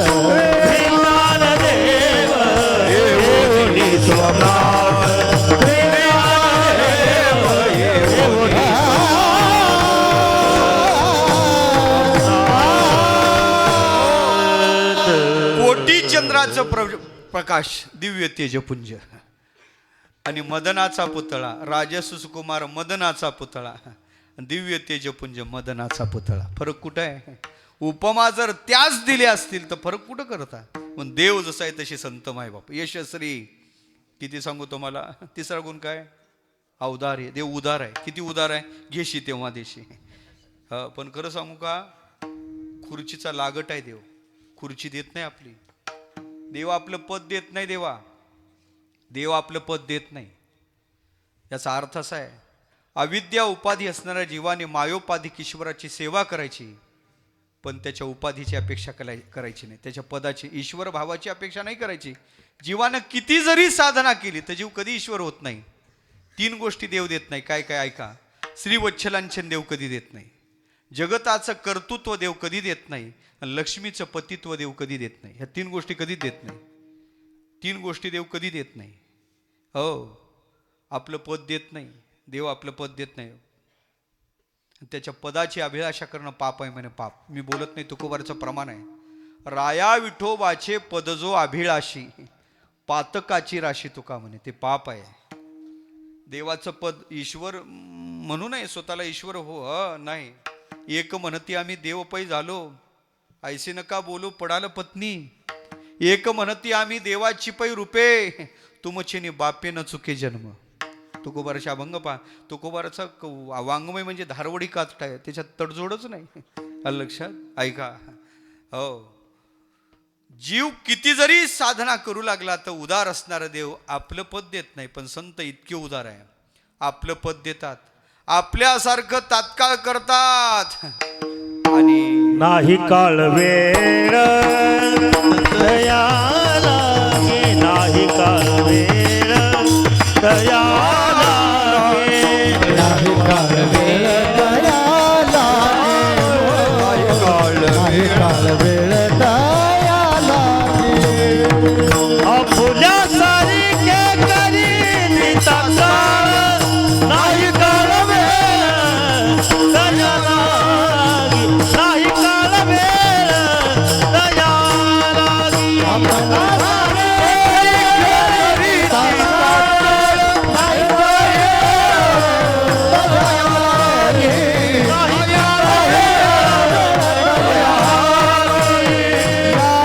गे. आपल्यासारखं तात्काळ करतात, काळ वेळ सुद्धा लावत नाही. पण देवापेक्षा साधूची उदारता विशेष आहे. यशस्वी औदार्य. पुढचा गुण आहे ज्ञान. सत्यम ज्ञानम अनंतम ब्रह्म. हे कुठं वेगळे आहे? ऐकेगा ज्ञान चक्रवर्ती तुतव ज्ञानाचीच मूर्ती. काय वेगळीकता आहे? गुण किती सांगू तुम्हाला, गळ्याला पुढं चाललं. गुण एक एक काय तयाचे कलिशील तू, हागा नावची एक जयाचे, पाहता गगनही दिसे टाचे. गुण एक एक काय तयाचे कलिशील तू. 6वा अध्याय ज्ञानेश्वरी.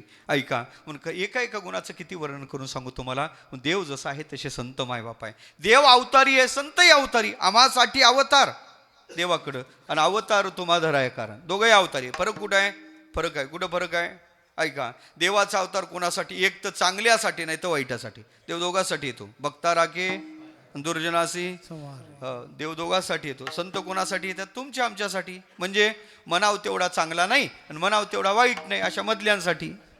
तुम्ही आम्ही चांगले आहे का वाईट आहे? काय मत आहे तुमचं? आपण चांगले आहे का वाईट आहे?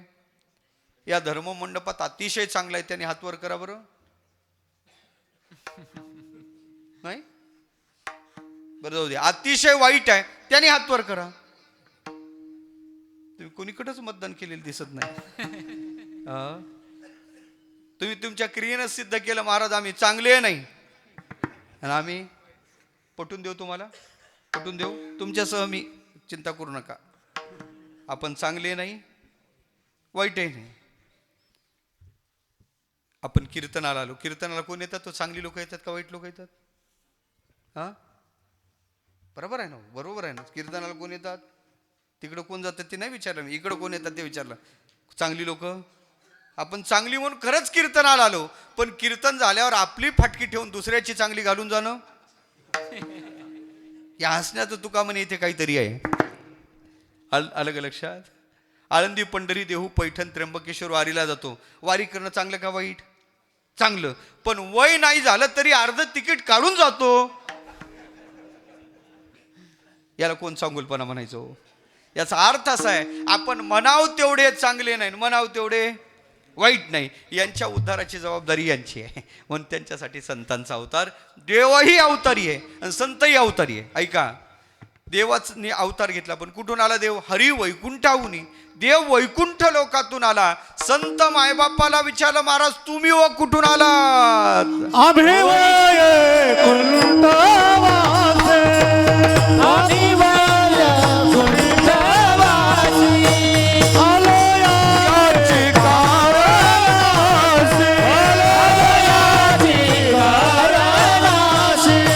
हे बोली रे ऋषी, हे बोली रे ऋषी.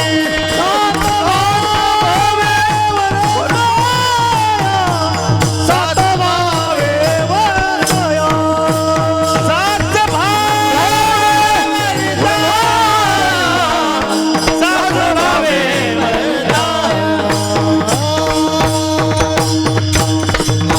देव वैकुंठ लोकातून आला. संत आलेत कुठून? आम्ही वैकुंठ वसी, ज्या घर वैकुंठी येथे उपकारासाठी आले. ऐका ऐका, दोघांचं येण्याचं ठिकाण सारखं. माझा विषय एवढाच चालला, देव आणि संत सारखे कसे? देव धर्मासाठी आला, साधूही धर्मासाठी. धर्म रक्षा वया अवतार घेशी. धर्मरक्षा वया कारणे साधू होता ती अवतीर्णे. दोघांचं प्रयोजन एकच आहे. शक्ती सुद्धा सारखी आहे, उलट देवापेक्षा साधू सामर्थ्य अधिक आहे असं म्हणतात बुवा. देवानी एखाद्या मुक्यावर कृपा केली तर मुका बोलतो म्हणे, मुकम करोती, आपल्याला पाठ आहे. एखाद्या मुक्यावर देवाची कृपा झाली तर मुका बोलतो. माझा प्रश्न तुम्हाला असा आहे, एखाद्या साधूने एखाद्या मुक्यावर कृपा केली तर मुका बोलत नाही का हो? साधूच्या कृपेनं मुका बोलतो. ऐका, साधूच्या कृपेनं मुका साधा बोलत नाही, शास्त्र बोलतो. साधं शास्त्र बोलत नाही. देवाचा गुरु बृहस्पती त्याच्याशी होड लावण्याचं त्याचं सामर्थ्य होते. मी बोलत नाही. ज्ञानेश्वरी ज्ञानोबारा सांगतात, आपुलिया स्नेहाची वागेश्वरी जरी मुकया ते अंगीकारी तो वाचस्पती शिकरी प्रबंध होडा. काय सामर्थ्यात कमी आहे? देवानी कृपा केल्यावर मुकाज बोलतो. आमच्या संतांनी कृपा केली, निर्बुद्ध पशु वेद बोलला. होता कृपा तुमची पशु बोले वेद. सामर्थ्य आहे. देवानी कृपा केली, पांगळा चालतो म्हणे, पंगुम लंघ येते गिरीम. साधूच्या कृपेनं पांगळा चालत नाही. सांगू तुम्हाला इतिहास, ज्ञानोबारांनी ज्ञानेश्वरी सांगितला म्हणून सांगतो. ज्ञानेश्वरी माझा विशेष ज्ञानेश्वरी आहे, मला आवड आहे ज्ञानेश्वरीची, कळावी म्हणून चिंतन करतो. विठ्ठल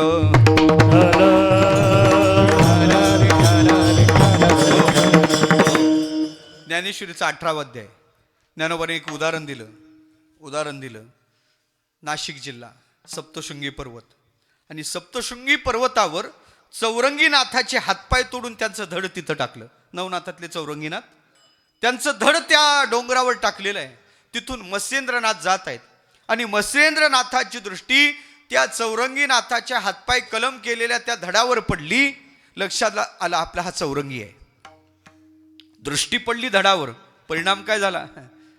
दृष्टी पडल्याबरोबर चौरंगीनाथाला पुन्हा दुसरे हातपाय फुटले आणि ते चालत आले आणि त्यांचं दर्शन घेतलं. मी बोलत नाही, ज्ञानेश्वरी ओवी आहे 18व्या अध्यायात ओवी आहे. तो मत्स्येंद्र सप्तशृंगी भग्न अवयवा चौरंगी भेटला की सर्वांगी संपूर्ण झाला. काय फरक आहे? काय सामर्थ्यात कमतरता आहे? उलट पक्षी देवापेक्षा साधू सामर्थ्य अधिक आहे. देवा कृष्णाचं चरित्र आहे. हातात दुधात चरवी घेतली, धार काढायला बाहेर आला, राधेला पाहिलं, बाबा भुलला. आपल्याला प्रमाण पाठ आहे, राधेला पाहुणे भुलली हरी, बैल दुहती नंदागरी. कृष्णाचं चरित्र, बैल दुहती नंदागरी, हे कृष्णाचं चरित्र. या आमच्या संतांच्या जीवनात फाल्गुन वद्य द्वितीयेला आमचे तुकोबारे वैकुंठाला गेले. एक कुलती एक भागीरथी नावाची कन्या शोक विवळ झाली. इंद्रायच्या डोहात पोरीनं उडी टाकली. शेवटी देवानी मत्स्यरूप धारण केलं, भागीरथीला बाहेर काढलं, वैकुंठ लोकातून तुकोबाराला खाली पाठवलं. खाली आल्यानंतर तुकोबाराने तिला कुरवाळलं, डोळे उघडले. बाबा, अहो तुम्ही बाबा, लोक सांगत होते तुम्ही वैकुंठाला गेले, आणि बाबा आतापर्यंत वैकुंठाला गेलेले कोणीच आले नाही, तुम्ही कसे आले? तुकोबारा म्हणे, पोरी ते वैकुंठाला जातच नसतात म्हणे. मग बाबा त्यांच्या 13व्याच्या पत्रिकेवर आजच लिहिलेलं असते. हो, काय लिहिलेलं असते? 13वीची पत्रिका. इकडे 10वं नाही, 13वं आहे. मग 13वीची पत्रिका काय असते? कळवण्यात अत्यंत दुःख होते की आमचे अमुक अमुक कुठे गेले वैकुंठाला गेले. आता खरं सांगा, म्हणे पोरी ते वैकुंठाला जातच नसतात. त्याला पीत घरापर्यंत येणं होत नाही, तिथपर्यंत कसं जाईल होतो? ज्या ते नाही जात, पण आमचं घरच ज्या घर वैकुंठ आहे ते उपकारासाठी आले. आमचं स्थानच वैकुंठ आहे. पोरीनं हात धरला, घरी नेलं. म्हणे बाबा जेवाय काय करू? म्हणे एवढा वेळ नाही. नाश्त्याला ते मॅगी होतं का नाही मला असं नाही सांगायचं माहिती, पण घरोघरी माता भगिनी शेवया करायच्या. उन्हाळ्यात शेवया खारोड्या कुरोड्या राहतात ना. शेवया केल्या, तुकोबाराच्या समोर भात ठेवला. काय लागते त्याच्यावर खायला? घरात पाहिलं दूध भेटलं नाही. गावात फिरली, पिशव्या नव्हत्या, कारण जर्शी आल्याच नव्हत्या ना. इतक्या लांबून बाबा आले, आपण दूधही वाढू शकत नाही. पोरगी नाराज झाली, रिकामं दुधाचं भांड घेऊन तुकोबारच्या जवळ उभी आहे. तुकोबानं तिच्याकडे पाहिलं. पोरी नाराज होऊ नको, ते भांड आपल्या हातात घेतलं. जवळच वेलेश्वर महादेवाचं मंदिर तुकोबारे, तिथं गेले. वेलेश्वराची पूजा केली. दारात दगडी नंदी त्याला उभं केलं आणि त्याच्या कासेत हात घालून वेलेश्वरा ते पूजिले, दूध नंदीचे काढिले, दूध नंदीचे काढिले, दूध नंदीचे काढिले. वेलेश्वरा ते पूजिले, दूध नंदीचे काढिले, दूध नंदीचे काढिले, दूध नंदीचे काढिले. ओ वेलेश्वरा ते पूजिले, दूध नंदीचे काढिले,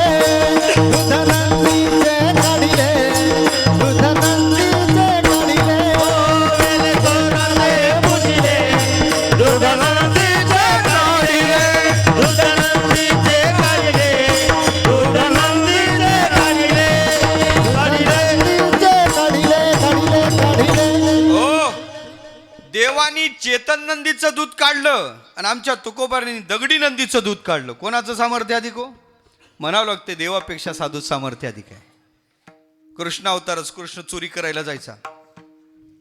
दुसऱ्या दिवशी यशोदेच्या दारात गवळणीची दाटी. अगं यशोदे, काल आला परवा आला, हे खाल्लं मंथनी फोडल्या. त्याच्या चोरीचं गाराने यशोदेला सांगायच्या आणि कृष्णाकडे पाहून त्या गवळणी कृष्णाला खुणवायच्या. कृष्णा, आमच्या घरी चोरीला ये. ऐकत आहे ना तुम्ही? असं घडते का? चोरानं चोरी केल्यावर त्याचा रिपोर्ट नोंदवतो का? पुन्हा चोरी कराय घरी बोलावतो. मग कृष्णानं चोरी केल्यावर गवळणी पुन्हा त्याला चोरीचं निमंत्रण का द्यायच्या? उत्तर ऐका, कृष्ण चोर साधा नव्हता. कृष्ण ज्या घरात चोरी करायचा त्या घरचं कमी व्हायचं नाही. उलट ज्या मंथनीला कृष्णाचा हात लागायचा तिथलं वाढायचं. मी बोलत नाही, तुकोबाराचं प्रमाण आहे. दुने झाले त्याचा मानिती संतोष, धुबत्याची आस धरून या. किंवा हात लागे तेथ वाढते नवनीत. देवाचा हात लागला का नवनीत वाढायचं. हे कृष्णाचं चरित्र आहे. आमचा चोर घरचं कमी करतो म्हणून नको आहे आम्हाला. आणि तो चोर वाढ होत होता आणि फुकट वाढून देणारा चोर कोणाला नको आहे. उदाहरण सांगू का तुम्हाला? एका चोरानं गावात चोऱ्या केल्या, 2-4 घोरा फोडले, बाकी सगळे कीर्तनाला होते. चिंता करू नका बरं का. हो, खिशात लाखाचं बंडल ठेवलं, सापडलं होतं चांगलं. चांगलं घर लागलं.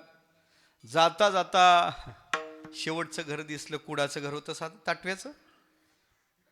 त्याची पगार झालेली याला माहित होतं चोराला. त्याने याच्याकडं आजची पगारीचे 10,000 आहेत. जाता जाता येऊ शेवटचा हात मारून जाऊ. कुडा असं सरकवलं, आत प्रवेश केला. गेला, पेटी उघडली, कोंडा काढून टाकला, 10,000 घेतले, निघाला. पण तेवढ्यात पेटीचा आवाज झाला. त्याला जाग आला. चोर चोर चोर चोर चोर चोर चोर. 10,000 हातात घेतले आणि तिथून काही निघाला. जिथून घुसला होता तिथूनच निघू लागला. निघता निघता खिसा अटकला आणि लाखाचं बंडल तिथं पडलं. कितीचं? लाखाचं पडलं. आणि मग कोणी कुणाला ते त्याच्या मागं बॅट घेऊन लागलं. महाराज, लाखाचं बंडल त्याला सापडलं. त्याने देवाला विनंती केली, म्हणे देवा असा चोर दररोज येऊ देत जा. 10,000 गेले, लाख आले ना हो. कोणाला नकोय असा चोर. कृष्णानं चोरी केल्यावर घरचं कमी व्हायचं नाही, उलट वाढायचं. हे कृष्णाचं म्हणजे देवाचं चरित्र. या संतांच्या जीवनात आमचे तुकोबार आहे. परोपकारी जीवन. चाकणच्या बाजाराला निघले. एक म्हातारी आली, म्हणे तुकाराम बुवा, तुम्ही बाजारात चालले, आमचं तेवढं तेल आणता का हो? तेलाचं भांड तुकोबाराच्या हातात दिलं. 4 होन तुकोबाराला दिले. तुकोबारा चाकणला गेले, आपला बाजार घेतला, म्हातारीचं तेल घेतलं. घरी आले, म्हातारीचं तेल म्हातारीच्या जवळ दिलं. तिचं नियोजन होतं 4 होनाचं तेल 8 दिवस पुरते. पण 8 दिवस झाले, म्हातारीचं तेल काय संपलं. 15 दिवस झाले, तेल काय संपलं नाही. हो, तुम्ही म्हणाल बुवा तिनं तेल खाल्लं नसेल. तिनं जे तळणाचा सपाटा आला का नाही म्हणतात, तळण होतं ना, आजही होतं ना. हो, तुमच्या गावचं प्रसिद्ध आहे म्हणे विठ्ठल. ऐका, रिकामं तुमच्या तोंडाला पाणी सोडणं आणि माझ्या तोंडाला पाणी सोडणं मला काही बरं वाटत नाही. ऐका, देवाचा हात लागला तर नवनीत दुनावलं आणि तुकोबाराचा हात लागला तर तेल दुनावलं. स्निग्धता धर्म दोन्ही ठिकाणी सारखा आहे. सांगा ना वेगळीकता कुठे आहे? का देव आणि संत एक नाहीत? देवाचा पाय लागला आणि दगडाची, मला रात्रभर सांगायचं मला तुम्हाला. देवाचा पाय लागला आणि दगडाची स्त्री झाली. कथा माहिती आहे तुम्हाला.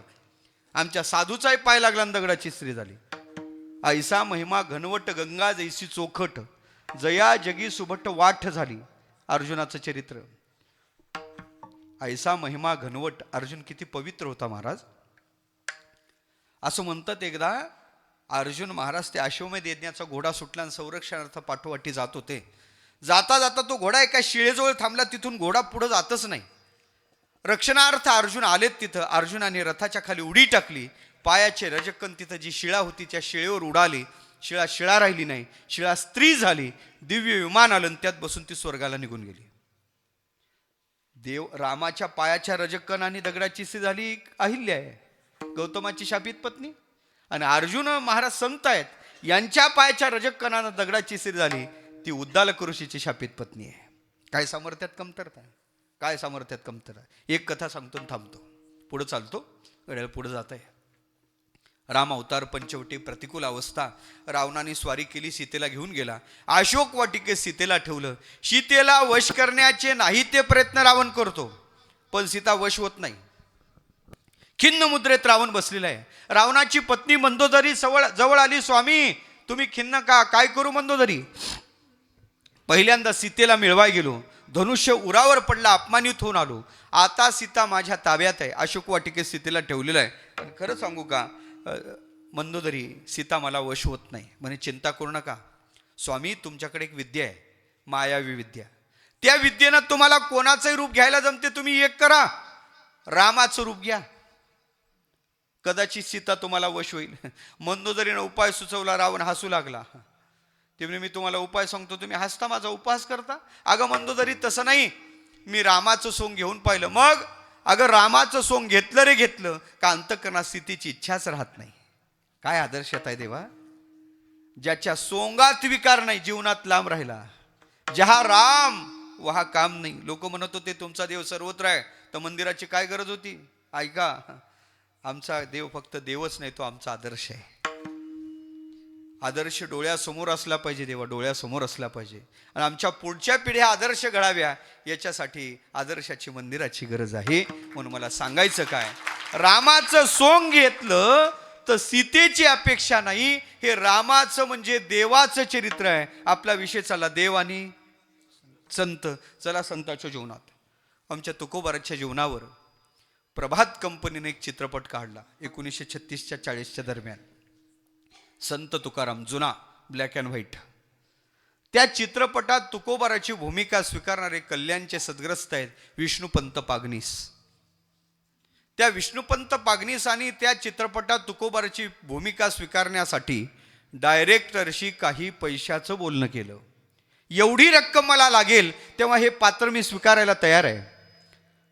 डायरेक्टर कबूल झाला. विष्णुपंतांनी ती भूमिका वटवण्यासाठी तुकोबाराच्या समग्र गाथ्याचा अभ्यास केला. एका नटाने चरित्राचा धांडोळा घेतला, समरस्ते तो अभ्यास घडला आणि त्यातून तो चित्रपट रिलीज झाला. तो इतका गाजला 4-2 वर्षाखाली एक चित्रपट गाजला होता, त्याच्याही पेक्षा तो गाजला. मागं गाजला होता ना एक, तुमच्याकडे आलता का नाही ते लोन? ऐका, तो चित्रपट विकाराने युक्त आहे, हा विचाराने युक्त आहे. विकाराचा प्रभाव चिरकाल चित्तावर राहत नाही देवा, पण विचाराचा एकदा बसलेला पगडा पुन्हा उठत नाही. ऐका, त्या चित्रपटात विष्णुपंत पागनीस आणि तुकोबाराचा वेश परिधान केला. या नटाने उभ्या आयुष्यात दुसरा वेश परिधान केला नाही. भावी जीवनात पंतांनी तोच तुकोबाराचाच वेश, मुंडासा काय, बाराबंदी काय, ते धोतर काय, आणि तसाच तो वेश स्वीकारला एका नटाने. पुढे कोणत्याही चित्रपटात त्यांनी काम केलं नाही. ऐका, आश्चर्य सांगतो, वाटेनं पंत निघले का लोक त्यांच्याकडे पाहायचे आणि म्हणायचे तुकाराम महाराज आले, तुकाराम महाराज आले, तुकाराम महाराज आले. आणि खरं सांगू, एक नट खरोखरच तुकाराम महाराज कधी झाला काही कळला नाही. तुम्ही आम्ही जे तुकोबाराचा फोटो पाहतो तो तुकोबाराचा नाही, तो विष्णुपंत पागनीसांचा आहे. ऐका, डायरेक्टरनं भरपूर फायदा झाला, 4पट 5पट नफा झाला आणि कंपनीचा नावलौकिक झाला म्हणून काही बक्षिसाची रक्कम घेऊन पंतांच्या घरी गेलेत आणि राहिलेले काही पैसे होते ते हातात घेतले. पंत, तुम्हाला द्यावेत तेवढे धन्यवाद थोडे आहेत पंत, तुमच्यामुळे आमच्या चित्रपट कंपनीचा नावलौकिक झाला, फायदा झाला म्हणून काही बक्षीस देण्याची रक्कम मी घेऊन आलेलो आहो. हे बक्षीस तुम्हाला आम्हाला द्यायचं आहे, हे पैसे तुम्ही स्वीकारावेत. ऐका देवा, विष्णुपंतांनी हात जोडून सांगितलं मला पैसे नको. एक काळ त्या नटाने पैसे ठरवले. तो नट म्हणतो मला पैसे नको. आमच्या तुकोबाराचं वैराग्य पंतात कसं उतरलं आणि कधी उतरलं काही कळलंच नाही. पैसे घेतले नाही हा माझा मुद्दा नाही, मला याच्या पुढं सांगायचं. विष्णुपंत पागनीस एवढे विरक्त झाले ते भावी जीवनात प्रपंचात पडलेच नाही. अखंड पंढरीची वारी या नटानं पुढं केली, अखंड पंढरीची वारी धरली. ऐका ना देवा, रामाचं सोंग घेतलं तर फक्त सीतेची अपेक्षा नाही आणि तुकोबाराचं सोंग घेतलं तर प्रपंचाचीच अपेक्षा नाही. सांगा ना वेगळीकता कुठं आहे? का देव आणि संत एक नाहीत? म्हणून तुकोबारा सिद्धांत म्हणतात देव ते संत, देव ते संत विठोबा. जय जय ठोबा रघुमाये,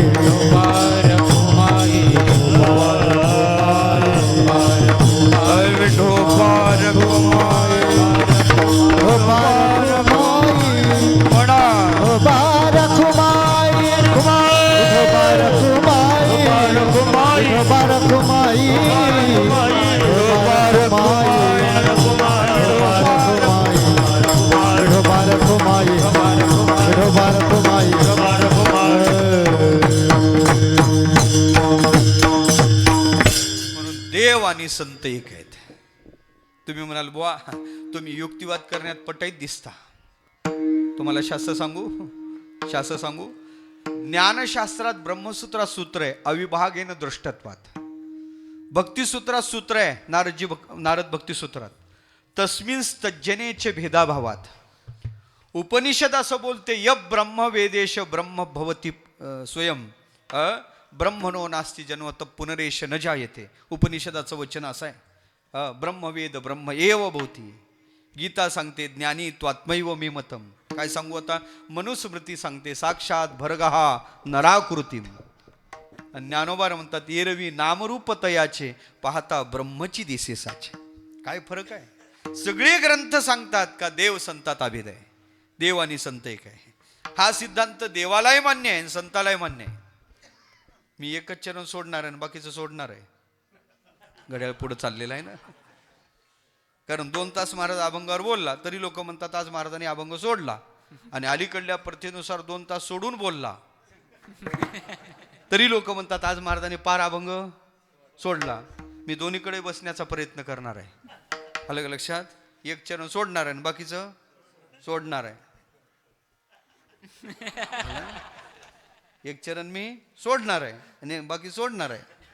हां फक्त लक्षात घ्या. याला श्लेष अलंकार म्हणतात साहित्यात. एका शब्दाचे 2 अर्थ होतात. हो ऐका. देवालाही मान्य आहे आणि संतालाही मान्य. एकदा हनुमंतराला रामप्रभूनं विचारलं हनुमंता तू कोण आहे. म्हणे निवडणुकीच्या आधी विचारायचं असते सच्च्या कार्यकर्त्याला तू कोण आहे. निवडणूक झाल्यावर विचारायचं का तू कोण आहे. हा सच्चे कार्यकर्ते आहेत हनुमंतराय. शुद्ध ज्याची सेवा भय काय त्याच्या जीवा. हनुमंतराय रामाच्या पुढे उभे आहेत. म्हणे रामा माझा परिचय तुला आता पाहिजे. रात्रीच्या पेट्या पोहोचवणारा मीच वाटप करणारा मीच आणि आता मला विचारतो तू कोण आहे. हो ते चेकअपचं असं आहे महाराज. ते भरलेल्या गाड्या तशाच जाऊ देते आणि आमच्या दररोज अडवते. मला दररोजचा अनुभव आहे.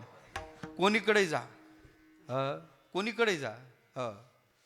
काल अर्धा तास त्याने गाडीने ते चेकअपसाठी घेतला. अरे काही नाही आमच्याकडे असून असून किती असणार आहे.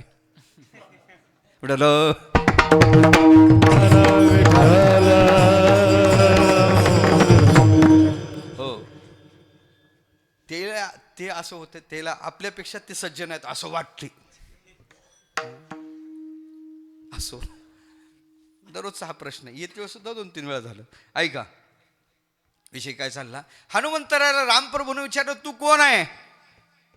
म्हणे देहदृष्टीनं तुझा दास आहे. जीवदृष्टीनं मी तुझा अंश आहे आणि आत्मदृष्टीनं तुझ्यात आणि माझ्यात फरकच नाही. देहदृष्ट्या तू दासोहम जीवदृष्ट्या त्वदंशकः आत्मदृष्ट्या त्वमेवाहम इति मे निश्चलामती. तुझं मज नाही भेद केला सहज विनोद. पण खऱ्या अर्थानं देवा तुझ्यात माझ्यात फरक नाही. मी वासुदेव तत्वता कळो येईल विचारिता. संतांना मान्य आहे. देवाला विचारलं तुम्ही कोण आहे. देव म्हणे नाम्या पाहे ज्ञानदेव मीच आहे. एक प्रसंग सांगतो. त्या सुभद्रेचं प्रेम होतं अर्जुनावर आणि अर्जुनाचं प्रेम होतं सुभद्रेवर. हे फक्त एकालाच माहित होतं. कोणाला. मध्यस्थी कृष्ण. बलरामदादांनी परस्पर सुभद्रेचं लग्न दुसऱ्यासोबत ठरवलं. हा म्हणता बातमी गेली अर्जुनाच्या कानावर धावतच आला. म्हणे कृष्णा तुझ्या कानावर काय आलं का. म्हणे काय. सुभद्रेचं लग्न ठरवलं तुला माहित नाही.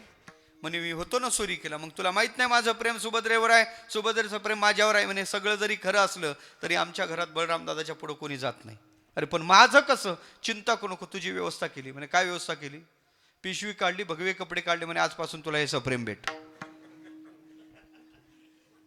कोणाला साधा वैतागला असेल महाराज अर्जुन किसन्या. सगळे भेटले पाहिजे पण लंगोटी यार भेटला नाही पाहिजे महाराज. ते काय एकेरीवर चालते मग पुढं. आणि कृष्ण म्हणून हाकारी जे यादव म्हणून लेखी जे सखेती मत्वा प्रसम बेदुक्तम हे कृष्ण हे यादव हे सखेती श्लोकावरचं भाष्य पाहणं ज्ञानोबारायचं. हे काय मस्करी लावली. खरं सांग सुभद्रेवर खरं प्रेम आहे का खोटं प्रेम आहे. आणि यात काय संशय. मग तिच्यावर खरं प्रेम आहे तर तिचं लग्न झाल्यावर तू काय दुसरं करणार नाही. परिणाम तर तुला काय घ्यावं लागणार आहे. त्याची व्यवस्था नाही का. 2 रुद्राक्षाच्या माळा विभूती दिली एवढी लावायला. दाढी जटा मार्केटमधून त्याला आणून दिल्या डुप्लिकेट लवकर वाढणार नाही म्हणून. हे सगळं साहित्य त्याला दिलं महाराज. ते वैतागलं, गट्टी धरली, निघलं. ए म्हणे तुला मस्करी कळत नाही का? अरे मग तुझी चालली थट्टा पण आमचा चाला ना जीव. तुला ओरिजिनल थोडी व्हायला सांगतो, फक्त कपडे तर घाल. कपडे घातले म्हणे यानं काय होईल? म्हणे तुझं काम तर होईल, घालून तर घे. म्हणे कृष्ण तुम्हाला फसवणार तर नाही? म्हणे तुझा माझ्यावर विश्वास नाही का? म्हणे तसा विश्वास ठेवण्यासारखा तू नाही, पण ठेवल्याशिवाय गत्यंतरही नाही. ते कपडे गिपडे दिले त्याच्या हातात, त्यानं घातले. मार्केटमधून पांढरी दाढी, पांढऱ्या जटा आणलेल्या, ते लावल्या, त्रिपुंड लावलं, गळ्यात रुद्राक्षाची माळा, हातात रुद्राक्षाची माळा. म्हणे आता काय? काही नाही. द्वारकेच्या बाहेर वटवृक्ष आहे, तिथं माळ जप करत बस. अरे पण तिकडं सुभद्रेचं लग्न. चिंतन कर ना, चिंता कशाला करतो? अवघे होती लाभ एका या चिंतने. लोक चिंतन करत नाही, चिंता करतात. बसलं बाहेर वडाच्या झाडाखाली माळ जप करत. काही पारावर बसलेलेच राहतात, याचा तंबाखू त्याचा चुना दिवसभर. तुमच्या गावात नसतील, पण गावागावात असतं ते. त्यानं का रे, हे बाबा तर आपल्या इकडला दिसत नाही. तेजपुंज चेहरा दिसतो, पांढरी दाढी, पांढरी जटा दिसतात. आता कुंभ झाला, त्या कुंभातून तर आला नाही ना आपल्याकडं. चला म्हणे आपण दर्शनाला जाऊ. 3-4 म्हातारे उठले, गेले बाबाच्या जवळ. त्याला वाटलं हिमालयातला तिकडला असेल. दर्शन घेतलं. महाराज की जय हो, महाराज की जय हो. त्यांना वाटलं हिंदी भाषिक असेल. महाराज की जय हो. आता म्हणे हे हिंदीत बोलतात, आपण मराठीत कशाला बोलावं? कहां से पधारे महाराज जी आप? म्हणे वैसे तो हम हिमालय से पधारे. हमें हिंदी येते पण हेलपाटे खाती है. हिंदी येते. आमचे काही विद्यार्थी घेऊन मी अयोध्येला गेलो गुरुजी. 4-5 हजार लोक होते आमच्या सोबत. आणि एवढे लोक पाहून एकाने त्या विद्यार्थ्याला विचारलं, कहां से पधारे आप इतने लोग? ते आता महाराष्ट्रातलंच होतं. त्यानं उत्तर दिला, हम 1-2 आलंदी के, बाकी सब इकडले तिकडले. इसे कहते हिंदी आते पण हेलपाटे खाते. 1-2 आलंदी के, बाकी सब. मला वाटतं याच्या पलीकडे आपली हिंदी अशीच आहे. नाही आठवलं तर मराठीचा शब्द टाकतो मोकळा होतो. ते झालं असं. वैसे तो हिमालय से. म्हणे बाबा कोई ज्योतिष्य जानते हो? हात पुढे केला. त्याला कोणी ओळखत नव्हतं, पण ते सगळ्याच्या सातबारा त्याला इथंच पडून राहायचं ना. ते हो हात पुढे केल्यावर त्याने त्याचं नाव, त्याला किती पोर आहे ते सांगितलं, कोणत्या दिशेला घराचं तोंड आहे त्याचं ते सांगितलं, आणि कोणत्या बांधासाठी भांडणं कोर्टात आहे ते सांगितलं. त्याने लई पाहिले, पण एवढा पोचलेला पाहिलाच नाही बुवा. लगेच दुसरं म्हातारं, ए बाजूला मला दाखवू दे, मला दाखवू दे. त्यानं हात पुढे केला का त्याला किती पोर आहे, किती पोरी आहे, कोणत्या गावात त्याचे पाहुणे आहेत, सगळं सांगितलं ना महाराज नावासह. खूप पाहिले महाराज, पण एवढा पोचले नावाचं कुठं ज्योतिष सांगते का? लई तयार महाराज आहे बुवा. आणि असं आहे, सत्याच्या मागं लोक लागत नाही, खोट्याच्या मागं लागल्याशिवाय राहत नाहीत. सत्य गेले भोळ्यावरील विकल्पाची चाली, तर हे कलियुगाचं महात्म्य आहे. झालं असं, ते सोडलं, हे गर्दी वाढली, महाराजाचं तोंड दिसत नव्हतं, महाराज आमचा हात पा, इथंच पडून राहायचं ना. ते त्याला कोणी वेश पालटल्यावर कोणी ओळखत नव्हतं. हो सगळ्याचं ज्योतिष्य. हा म्हणता बातमी पसरली, राजवाड्यात गेली, बलराम दादाच्या कानावर गेली, दादा एकदा जाऊनच पैसे तर घेत नाही. हात दाखवाय पहिले पैसे घेतच नाही ते. हात दाखवायला काय हरकत आहे, एकदा जाऊन यायला काय हरकत आहे, अशी भर घालतात लोक. सांगायचं काय महाराज. आणि मग झालं असं, बलराम दादा संध्याकाळी कृष्ण घरी आला. कृष्णा तुझ्या कानावर काय आलं का रे? न काय दादा, कोणीतरी त्रिकालदर्शी महात्मा आपल्या इथं आला, ज्योतिष भविष्य नावासंग सह सांगतो. कृष्णाने कानालाच हात लावले. दादा आपला विश्वास नाही म्हणे, आपला विश्वास, दीक्षा तर याचीच आणि आपला काय नाही. कृष्णा साधूच्या बाबतीत असं बोलू नाही, आपल्याला उद्या दर्शनाला जायचं, तुम्ही म्हणताल तर येतो, पण माझा काही नाही विश्वास नाही. खेळतो येण्याची खेळावा. रात्री संन्याशाला फोन, हॅलो संन्याशी बुवा, ज्याच्यासाठी तुम्ही संन्याशी झाले कार्य प्रगती पथावर आहे. मी बलरामदादा आणि सुभद्रा उद्या तुमच्या दर्शनाला येणार आहे. प्रत्येकाला नाव घेऊन आशीर्वाद द्यायचा आणि थोडं ज्योतिष्य सांगायचं. ते म्हणे नाव घेऊन देणं आशीर्वाद देणं सोपं आहे, पण ज्योतिष्य काय सांगू? म्हणे सोपे पॉईंट आहेत, सांगू का तुम्हाला काही कॉमन पॉईंट? तुमच्यासारखे सज्जन ग्रस्त दुसरे तिसरे असे गावात नाहीत, पहिला पॉईंट. दुसरं, तुम्ही सगळ्यासाठी करता, पण तुमच्यासाठी कोणीच काही करत. पटते का नाही हो तुम्हाला? पटते का नाही? हे सगळे कॉमन पॉईंट सांगितले त्यानं. सध्या म्हणे दादाच्या चित्तात सुभद्रेच्या लग्नाचा विचार आहे, त्याच्या बाबतीत थोडं काही बोला. सकाळी 4लाच तयार होऊन बसला बाबा, वाट पाय उभा भेटीची आवडी. 5-5:30 वाजता बलराम दादा सुभद्रा आणि कृष्ण आलेत. जवळ आल्याबरोबर पाहिलं, डोळे लावले, माळ चालू केली. बलराम दादा पुढे आहेत. पायाला स्पर्श केला, दर्शन घेतलं, आशीर्वाद दिला डोळे लावूनच. आयुष्यवंत भव बाळा बळरामा, आयुष्यवंत भव. दादा तर गार पडले, अर्धे तर गार झाले 50%. कोणा सांगितलं इतक्या सकाळी नाव आपलं? समाधी अवस्थित आहे महात्मा, तरी नाव घेऊन आशीर्वाद दिलं. खरं तरी कालदर्शी आहे. लगेच डोळे उघडले, म्हणे बाळा बळरामा, सध्या तुझ्या चित्तात तुझ्या बहिणीच्या लग्नाचा विचार चालू आहे, पण आपण एक ठरवतो, दैव काय गुरुनं केलं का गपच. त्याला वाटलं सगळा 7-12 ओपन करतो का काय. झालं पुढं सुभद्रा आली, दर्शन घेतलं, आशीर्वाद दिला. गुरुजी पुढं आले. गुरुजी कोण? झोपले का तुम्ही? कोण? कृष्ण पुढं आला, दर्शन घ्यायला वाकला, याने आशीर्वाद द्यायला हात वर केला, पण असा चळचळ कापू लागला, कारण त्याला माहित होतं आपला 7-12 यालाच माहित आहे. हात कापू लागला, त्याने पायाला चिमटा घेतला, आशीर्वाद दे आशीर्वाद. आणि मग त्यानं आशीर्वाद दिला, आयुष्यवंत भव बाळा कृष्णा, आयुष्यवंत भव. अरे म्हणे गुरुला आशीर्वाद का? म्हणे काम तसं असेल तर गुरुलाही द्यावा लागतो. आशीर्वाद दिला. म्हणे जरा ज्योतिष सांगू का? बळराम दादा सगळं, हा तुमचा लहान भाऊ कृष्ण दिसतो, हा तुमच्या विरोधातच फॉर्म भरणारा दिसतो बरं. ते म्हणे जास्त का घरातला भेद काढशील तर तुझ्या 7-12 मायाचा. ते गप्पच झालं. बळराम दादाने विनंती केली, म्हणे तेवढं प्रसादाला उद्या आमच्या घरी या. म्हणे वैसे तो हम किसी के घर में जाते केलं का? म्हणे एवढाच आग्रह आहे तर यायला काही हरकत नाही, फक्त सोहळ्यात जेवण पाहिजे. दुसरा दिवस उजाडला, वाजत गाजत संन्याशाला आणलं. संन्याशी जेवायला बसला. सोहळ्यात सुभद्रा वाढत होती, एकही वाढ वापस जाऊ देत नव्हता. ते विचारात पडली, काळातून उठून आलं का काय? आणि तिनं कडी वाढली, आणि त्यानं कडी प्यायला वाटी उचलली. तिला वाटलं इथं कोणीच नाही, आपलंही विचारावं का. म्हणे संन्याशी व्हा. म्हणे काय? कोणाला सांगत नसाल तर की विचारू का? म्हणे काय? माझं प्रेम अर्जुनावर आहे आणि अर्जुनाचं प्रेम माझ्यावर आहे, पण 1 महिना झाला अर्जुनाचा काही पत्ता नाही. फोनही लावण्याचा प्रयत्न करते, पण नॉट रिचेबल सांगत आहे, त्याचा तेवढा पत्ता सांगता का?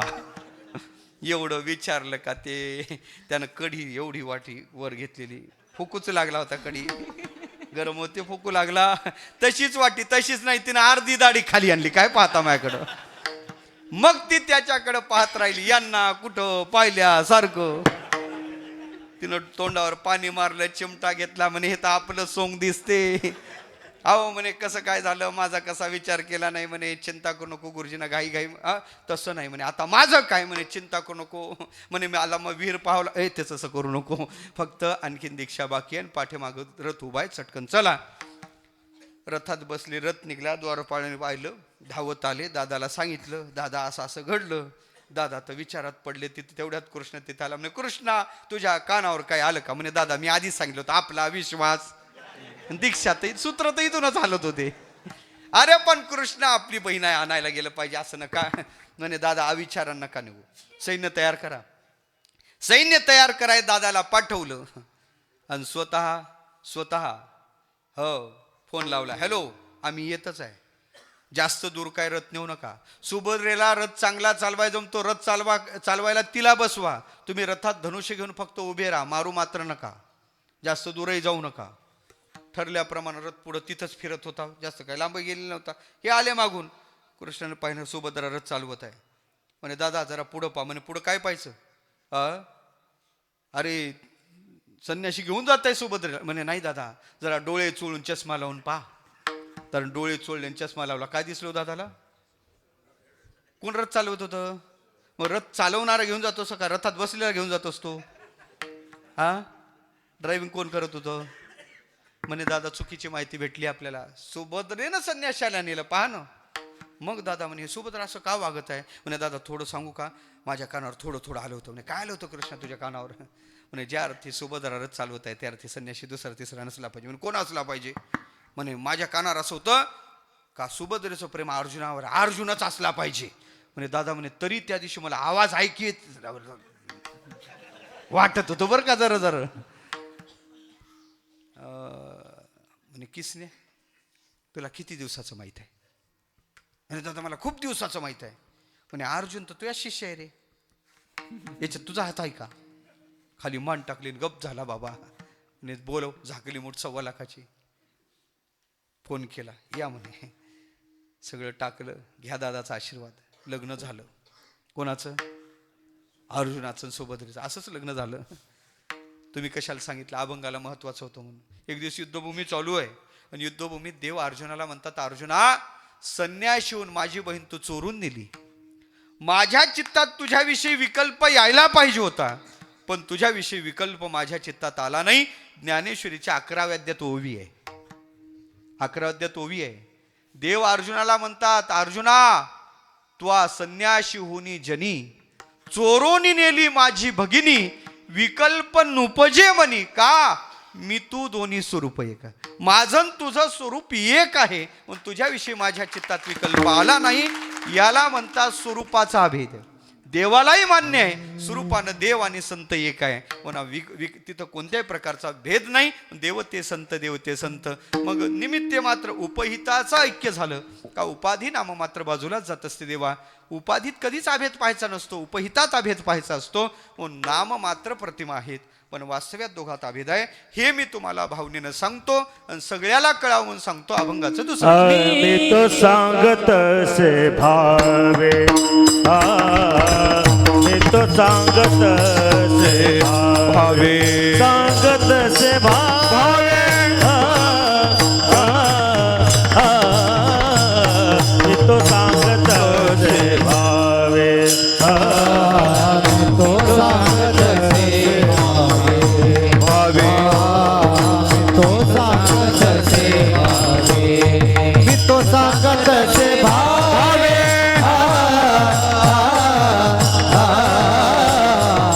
मी तो सांगत से भावे. असो ठावे सकळा, असो ठावे सकळा, असो ठावे सकळा, मी तो सांगत से भावे, मी तो सांगत से भावे, मी तो सांगत से भावे, मी तो सांगत से असो ठावे सकळा, असो ठावे सकळा, असो ठावे सकळा, मी तो सांगत से भावे, मी तो सांगत से भावे, मी तो सांगत से भावे, मी तो सांगत से भावे, मी तो सांगत से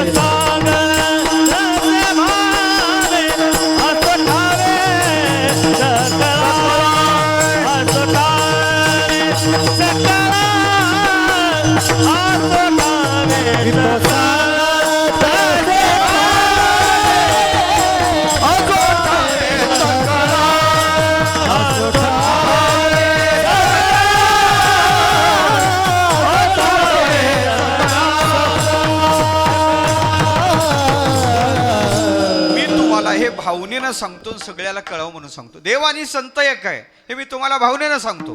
भावनेची भाषा आहे बरं का. बुद्धीची भाषा वेगळी आणि भावनेची भाषा वेगळी. बुद्धीची भाषा सगळ्याला कळत नाही, भावनेची भाषा कळल्याशिवाय राहत नाही. भावनेची भाषा हृदयाची भाषा आहे. वर्ण विषयाच्या विषयी प्रेम असावं, ज्याला सांगायचं त्याच्या हिताची तळमळ असावी, तिथं भावना आहे. आई सांगते, काट्या उन्हात मरू नको, सावलीत मर. आई काय म्हणते, उन्हात मरू नको, सावलीत. मग मी तो मर तर मरू दे ना उन्हातच, पण त्या मर शब्दाचा अर्थ काय, सावलीत येऊन जग, हा त्याचा अर्थ आहे. आलं का लक्षात? मर शब्दाचा अर्थ जग कोणत्याच कोशात होत नाही देवा, पण भावनेच्या कोशात मात्र जग अर्थ होतो. का? त्याचं उत्तर आहे, तिथं भावना आहे, तळमळ आहे चित्तात. म्हणून वर्ण विषयाच्या विषयी, संताविषयी तुकोबाराच्या चित्तात परमादर आहे, आणि तुमच्या हिताची, तुमच्या आमच्या हिताची तळमळ आहे. म्हणून मी तो सांगत असे भावी. असो ठावे सगळ्याला कळावं म्हणून सांगतो. देवानी संत एक आहे, ते सगळ्याला कळावं. काही सगळ्याला कळवून, काहीला कळावं. काही गोष्टी कळूच नाही. घड्याळ संपला, आता काय सांगू तुम्हाला. काही कळू नाही, शल्य कळू नाही, वर्म कळू नाही सगळ्याला. घरात 50 लाख रुपये ठेवलेले आहेत तिजोरीत. इथं माईकवर येऊन सांगलं, ऐका आमच्या घरच्या कपाटात 50 लाख रुपये ठेवलेले आहेत, असो ठावे सकळा. जमल? जमल? एखादा चांगला ऐकणारा तर असो ठावे सकळाच करेल ना. नाही जमत. दोघं मित्र जात होते, एकाच्या डोक्याला असं टेंगुळ आलं होतं. मी विचारलं, का भाऊसाहेब कसं काय हे टेंगुळ? अहो म्हणे, खरं पायरीहून घसरलो हे लागलं, त्याचं टेंगुळ आलं. ते मागचं मला असं खून होत होतं. म्हणे महाराज नाही, खोटं सांगते. मग मी त्याला विचारलं कसं काय टेंगुळ आलं? नाही, सकाळी सकाळी त्याच्या बायकोन लाटणं फेकून मारलं आणि त्याचं टेंगुळ आलं. हे सांगाव का जगाला? सांगणं बरोबर आहे का? भूषणास्पद आहे का? नाही बाबा, नाही. ह्या गोष्टी सांगून ह्या जगाला असो ठावी याच्यात काय फायदा आहे? काही नाही. मग कळावं काय जगाला? जगाला देव कळावं, संत कळावे. माफी मागून बोलतो, देव नाही कळला तरी फार बिघडत नाही, पण साधू कळला पाहिजे. आणि साधू संत म्हणून कळला पाहिजे, साधू देव म्हणून कळला पाहिजे. पण तुकोबा म्हणतात, मी तो सांगत असे भावे असो ठावे सकळा. देवापेक्षा साधू श्रेष्ठ आहे. देव निर्गुण निराकार आहे, निराकारी ओस दिशा. पण साधूकडे या, येथे इच्छा पुरत असे. आता साधूने कधी कोणाच्या कशा इच्छा पूर्ण केल्या, स्वतंत्र कीर्तन करावं लागेल त्याच्यावर. पण आता तिकडे काय जात नाही, येथे इच्छा पुरत असे एवढंच सांगतो. आणि देव आणि साधूचा विचारच करायचा झाला तर देव म्हणजे उधार माल आहे आणि साधू म्हणजे नगद माल. म्हणजे काय? देवाची सेवा या जन्मात करायची आणि पुढं कुठंतरी त्याचं फल भोगायचं. पण साधूची सेवा याच जन्मात करायची आणि याच जन्मात साधूच्या सेवेचं फल भोगायचं. साधूच्या सेवेचं फल काय? आकडा लागतो, पद भेटते, प्रतिष्ठा. हे साधूच्या सेवेचं फल नाही, हे आपल्या प्रारब्धाचं फल आहे. साधूच्या सेवेचं फल आहे चित्तात समाधान भेटते, समाधान प्राप्त होते अंतःकरणात. आणि ते समाधान असं भेटते ते कधीच जात नाही. विषय भेटल्यावरही समाधान होते की हो, तात्पुरतं होते. शास्त्र बोलते सांकुशा विषय तृप्ती, रियम तृप्ती निरंकुशा, कृतम कृत्यम प्रापणीयम प्राप्त मित्यैव तुप्यते. विषयानं प्राप्त होणारी तृप्ती तात्पुरती आहे आणि मला वाटते ती तृप्ती मात्र निरंकुश तृप्ती आहे. पुन्हा कधीच ती तृप्ती जात नाही. त्याला कायमची तृप्ती म्हणतात, कायमचं समाधान म्हणतात. ते समाधान कशानंच भंगित होत नाही. असं समाधान साधूच्या कृपेनं प्राप्त होते. असं तुकोबार सांगतात, तुका म्हणे रोकडे केने सेविता येणे पोटद आहे. असं संतांची सेवा. रोकडे म्हणजे नगद आणि केने म्हणजे माल, नगद माल आहे साधूची सेवा. आणि सेविता येणे यांची सेवा केल्यावर पोटद आहे म्हणजे तृप्तीचा ढेकर भेटते, कायमची तृप्ती त्याच्या जीवनात होते. असं फल साधूच्या कृपेनं प्राप्त होते. आपल्या जीवनात साधूची सेवा घडावी आणि ते खरं फल प्राप्त व्हावं. कितना जगत में पाप है अंदाज से बाहर चला, केवल संत न काही पुण्य हे अभी तक जगना ढला. म्हणून देवा आपल्या जीवनात संतांचा आश्रय करा. उद्धाराशी ठाव नाही भाग्यहीना, विनमुख चरणा संताची या. आणि खरा साधूच्या सहवासात जा. मिले कोई ऐसा संत फकीर, पहुंचा दे भवदरिया के तीर. खऱ्या साधूच्या आश्रयाला जावं आणि आपल्या जीवनाचं परमसाध्य प्राप्त करून घ्यावं. संतन के संग लागरे, तेरी अच्छी बनेगी, तेरी बिगडी बनेगी. तुका म्हणे लागा संताची आकासे, ठाव घेता कैसे वाचा जीवे. असा संदेश ठेवतो. झाले सेवा परमात्म्याच्या चरणी, भगवान ज्ञानोबाराच्या चरणी समर्पण करतो. गोड अशा प्रकारचं आयोजन आहे. फार जुना हा उत्सव आहे. खऱ्या अर्थानं मोठ्या मोठ्या महापुरुषांनी इथं सेवा केलेली आहे. आपल्या पूर्वसुरींनी देऊन या जीव वडिली साधियेला ठाव, याचा धरीण अभिमान करीना आपुले जतन. अशा प्रकारची साधना. तुका म्हणे देवा जुनाट हे माझी सेवा, अशी आपली सेवा चालू आहे. अशीच वृद्धिंगत स्वरूपाची सेवा व्हावी अशी देवाकडे प्रार्थना करतो. इथं येण्याचा योग आमचे गुरुबंधू असणारे आदरणीय आमचे दत्ता महाराज फिसफिसे. खऱ्या अर्थानं पाहायचं झालं तर महाराज अतिशय गोड स्वभाव आणि 4 वर्षे सद्गुरू जोग महाराजांच्या संस्थेत पूर्ण केले आणि पूर्ण करून अखंड संस्थेत अखंड कोणत्याही कधी हाक मारा महाराज हजरच आहेत असं जीवन आहे. कधी कधी एखाद्या व्यक्तीचा प्रभाव चांगला असतो, स्वभाव फार विचित्र असतो, पण आमच्या महाराजांचा प्रभावही चांगला आहे आणि स्वभावही चांगला आहे. असे आमचे गुरुबंधू असणारे दत्ता महाराज फिसफिसे. आणि त्यांचं गाव आहे जननी जन्मभूमीश स्वर्गादपी गरियसी. म्हणून महाराजांच्यामुळे येण्याचा योग आला. आपल्याला कोटी कोटी धन्यवाद देतो. आणि असाच देवाची साधूची सेवा आपल्या जीवनात घडावी अशी देवाच्या चरणी प्रार्थना करतो. आमचे गुरुजी आहेत, ही सगळी मोठी मोठी मंडळी आहेत. महाराज असं वाटत होतं नुसतं ऐकत राहावं. हे गायक मंडळी फार स्वार्थी मंडळी असतात बरं का, स्वार्थी असतात. कीर्तनकाराला वातावरण तयार करायला 2 तास लागतात आणि एका चालीत तयार करतात. सगळं एका चालीत ओढून घेतात. पण खऱ्या अर्थानं पाहायचं झालं तर असे दिग्गज मंडळी. असा आनंद आपण 8 दिवस नाही, हा उत्सव 10 दिवस आहे म्हणे, 10 दिवस लुटता. असा तो आनंद आपल्या हृदयात साठावा आणि त्या परमकल्याणाप्रत आपलं जीवन जावं अशी भावना करतो आणि थांबतो. मोठ्या प्रमाणात टाळी वाजून एकदा संतांचं भजन. ज्ञानेश्वर माऊली ज्ञानराज माऊली माऊली ज्ञानेश्वर माऊली माऊली ज्ञानेश्वर माऊली ज्ञानराज माऊली ज्ञानेश्वर माऊली माऊली माऊली ज्ञानेश्वर माऊली ज्ञानराज माऊली माऊली माऊली माऊली माऊली माऊली ज्ञानेश्वर माऊली ज्ञानेश्वर माऊली ज्ञानराज माऊली ज्ञानेश्वर माऊली ज्ञानेश्वर माऊली ज्ञानराज माऊली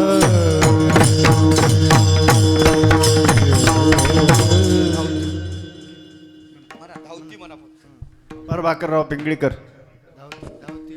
फक्त धावती घ्या हा. पुढे बहुत जाणे आहे.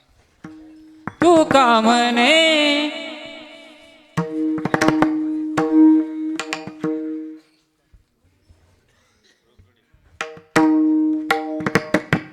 तू का म्हणे रोकड केने तू का म्हणे रोकड केने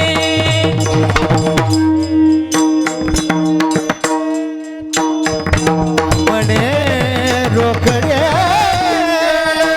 तुका म्हणे रोकड केने तुका म्हणे रोकड केने रोकडे केले तुका म्हणे रोकडे केले सविता येणे पोट जाए सविता येणे पोट जाए मी तो सांगतच भावे मी तो सांगतच भावे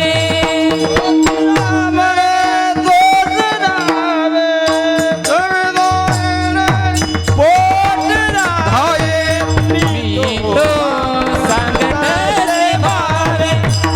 तो सांगतच भावे असे ठावे सकळा असो ठावे सकळा असो ठावे असो ठावे सकळा आ आ आ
असे ठावे सकळा